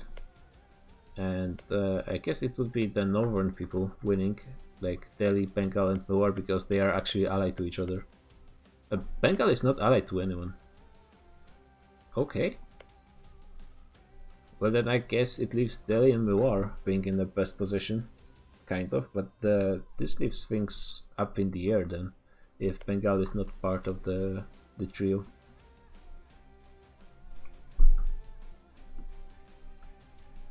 Timurids, I feel, are in a bad spot overall, though they did manage to secure an alliance with Oirat, which is something, and they do actually have a small land connection to them, just the tip. The Mid-East, except for Ottomans, I think is in an okay position. Kiki did manage to expand, despite being in a pretty bad position financially. They have a lot of loans, like max loans, and they are not making money, so yeah, they will have to go bankrupt while they have no truce with Timurids. Unless they will try to go on the next war with what they have, which would be pretty risky. They're already taking corruption. Hormuz He is Muslim though. Muslims tend to take a bit more corruption because you can pay it down for free. Yeah, that's he's true, but going he's the actually in the legalism other way. He's going he's mysticism. yeah. I know I've taken a decent amount of corruption and paid it off with my legalism. Yeah, it's. I mean, he might make it, but he will have to go bankrupt at some point, and hopefully it's not a bad point for him. Hormuz is doing okay. Ethiopia is doing okay. He has all the gold mines. He didn't go for Adal yet, but it has a lot of very annoying alliances, so that would be a. He could go for Beja though, which would be a good target. Are you talking to me? About Yeah, me? about Ethiopia, I guess. Yeah, what about it? Yeah, it's okay. Okay. Oh, you actually started with ideas, which is one of I the think few I'm one of nations- the first nations to get some. Yeah, I mean, there's. I'm hovering on my ideas. I don't know. I could take quality or explo are the two. You can almost take IDs, but I have some I would mill want. mana kept. Yeah, there's a few people in Europe. Oh, Teutons are actually going for divine ideas. Not that often seen. I guess they will enjoy a lot of innovativeness from this. In India, does anyone have any ideas? Delhi, as expected, and Bengal. Delhi already has 3, and he has the Nepali ideas. Wait, what? Oh, he formed Nepal into Delhi. Yeah, Yes. looks like that. That's Which pretty sweet. I Pretty knew. sweet. And Bengal has 3 ideas as well. That's pretty nice. Ayufai, despite being one of the first to reach admin 5, I think he was only after the Ottomans. He only has 1 idea, which is not that hot. And Gansu has quantity started as well. I don't have IDs yet. And Manchu is going economic first. Oh, greedy. That horde ideas. Horde ideas. Well, okay, he hasn't bought any. Yeah, I There's suppose no that's way you true enough. economic first. Ah, Admin groups first you are just already extremely risky if you don't have high admin generation, because Tech 7 comes really fast. you're just stuck thinking in the old ways. Yeah. Moloch, you need to open your eyes to possible strategies. Oh, we have I'm the Rosvi. one who I I'm guess the one who innovated on horde ideas. What do you mean? I guess we didn't Ali end up massacred my boy.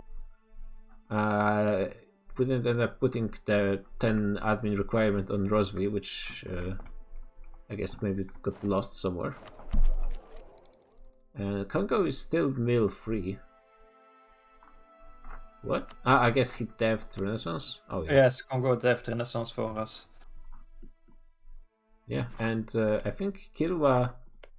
Oh no, he didn't take anything in the Lake Victoria area, and I saw his troops there. So That's actually surprising. going Those to guys that's- always ally like the stuff in the Mutapa region. Yeah, that's going to Congo, the lakes. okay. Yes. If you want, I can send you the Pax Africana map. Don't. That's secret Diplo. No, it's it's safe with the streamer. Yeah, I don't leak and don't leak. unless I play. He but won't show it on stream as he shows it on stream. Yeah, I shall I just stream gotta- it on stream. No, man, I just want to see. Like, Alright, I alright. didn't actually join any secret servers yet, but I will ask people to let me Yeah, in. we can ask you to be added. So can they actually, the Castile War, can they take provinces with trade war? No, eh? No, they can't, and that's what surprises me. Why Why? they even go for? I guess they get an easy war goal, but they could have set it on Tangiers and be able to secure it anyways. Byzantic, I send you it. Do not show on stream. Okay. Oh, oops.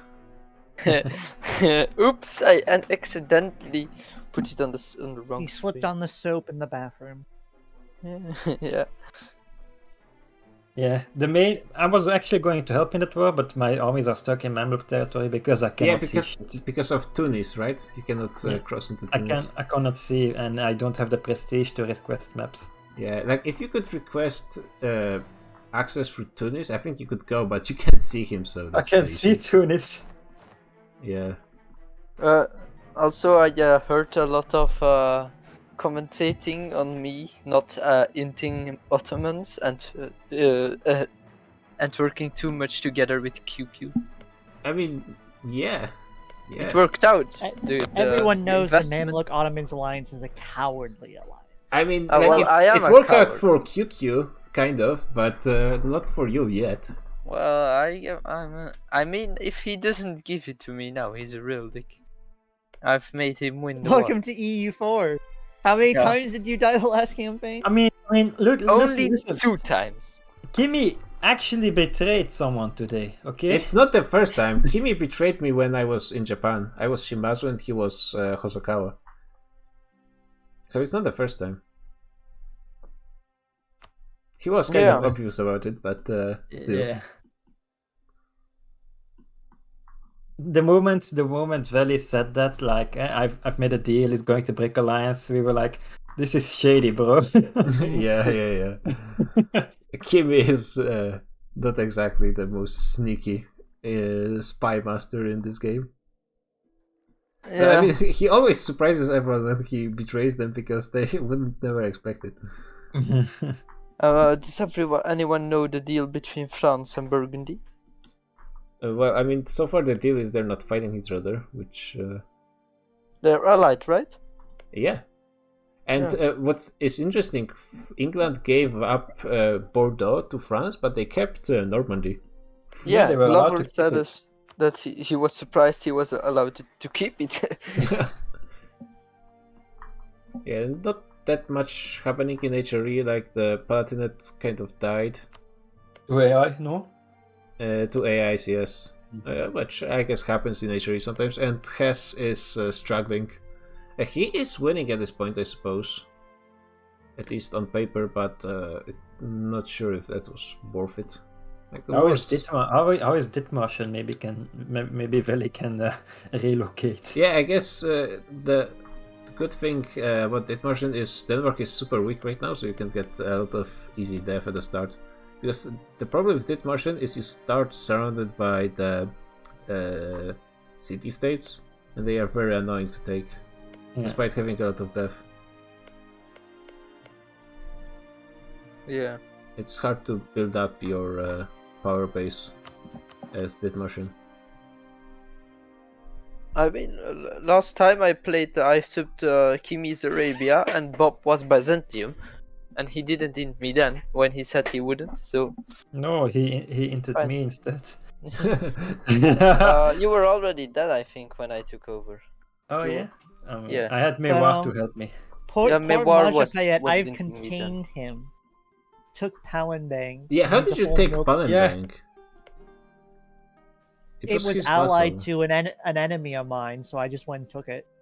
But it was his vassal, so... Oh, No, it was a tributary. Tributary, okay, it just shows us the same thing. So I was confused. Yeah, Majapahit is But not But he looking attacked too La hot. Fang, and he's losing to La Fang, so I just went and attacked Bajar and white pieced him out. Oh yeah, he was... Oh, that was his another tributary. Damn. And you're actually free now, because if there's no sub, then... Because he left the game. If there's no sub, then you have all of Malaya. Wait, did Majapahit leave? Yeah, he left. He couldn't handle the speed. Heistachi? Yeah, Did he laugh? I didn't even. I yeah, think- it said so. It said so in the chat. Yeah, he came into the chat. Oh yeah, and he. added to Oh, the he mod. couldn't handle the speed because Yeah, not So he won't that show. his PC couldn't. He just couldn't handle the actual game speed. Okay. Wait, he couldn't handle 2-speed? one speed. No, mostly. we were about like 1 or 2 speed at that point, and he was just like, "I can't. This is insane."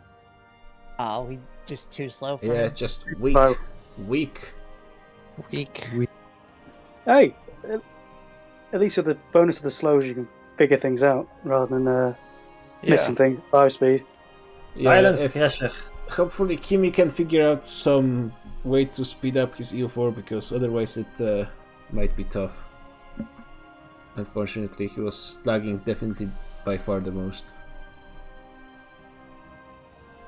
Too bad he's on Aragon, which is in the player war currently. Yeah. Kick him We when need to buy a new PC. Which shall we make a fund? The new PC fund for Kim. Yeah, he will pay us with his Poland balls. Yes. Kimmy, here's a motherboard with a potato on top. It's probably better than yours computer at the moment. Yes. See, Kraft just said it. They're only doing the war for money. Really? Yes, they're doing a blockade and grinding for money. It'll cost more. This is bullying. Yeah, This is bullying. going for Fez, which is one of the most annoying forts to take, just for money.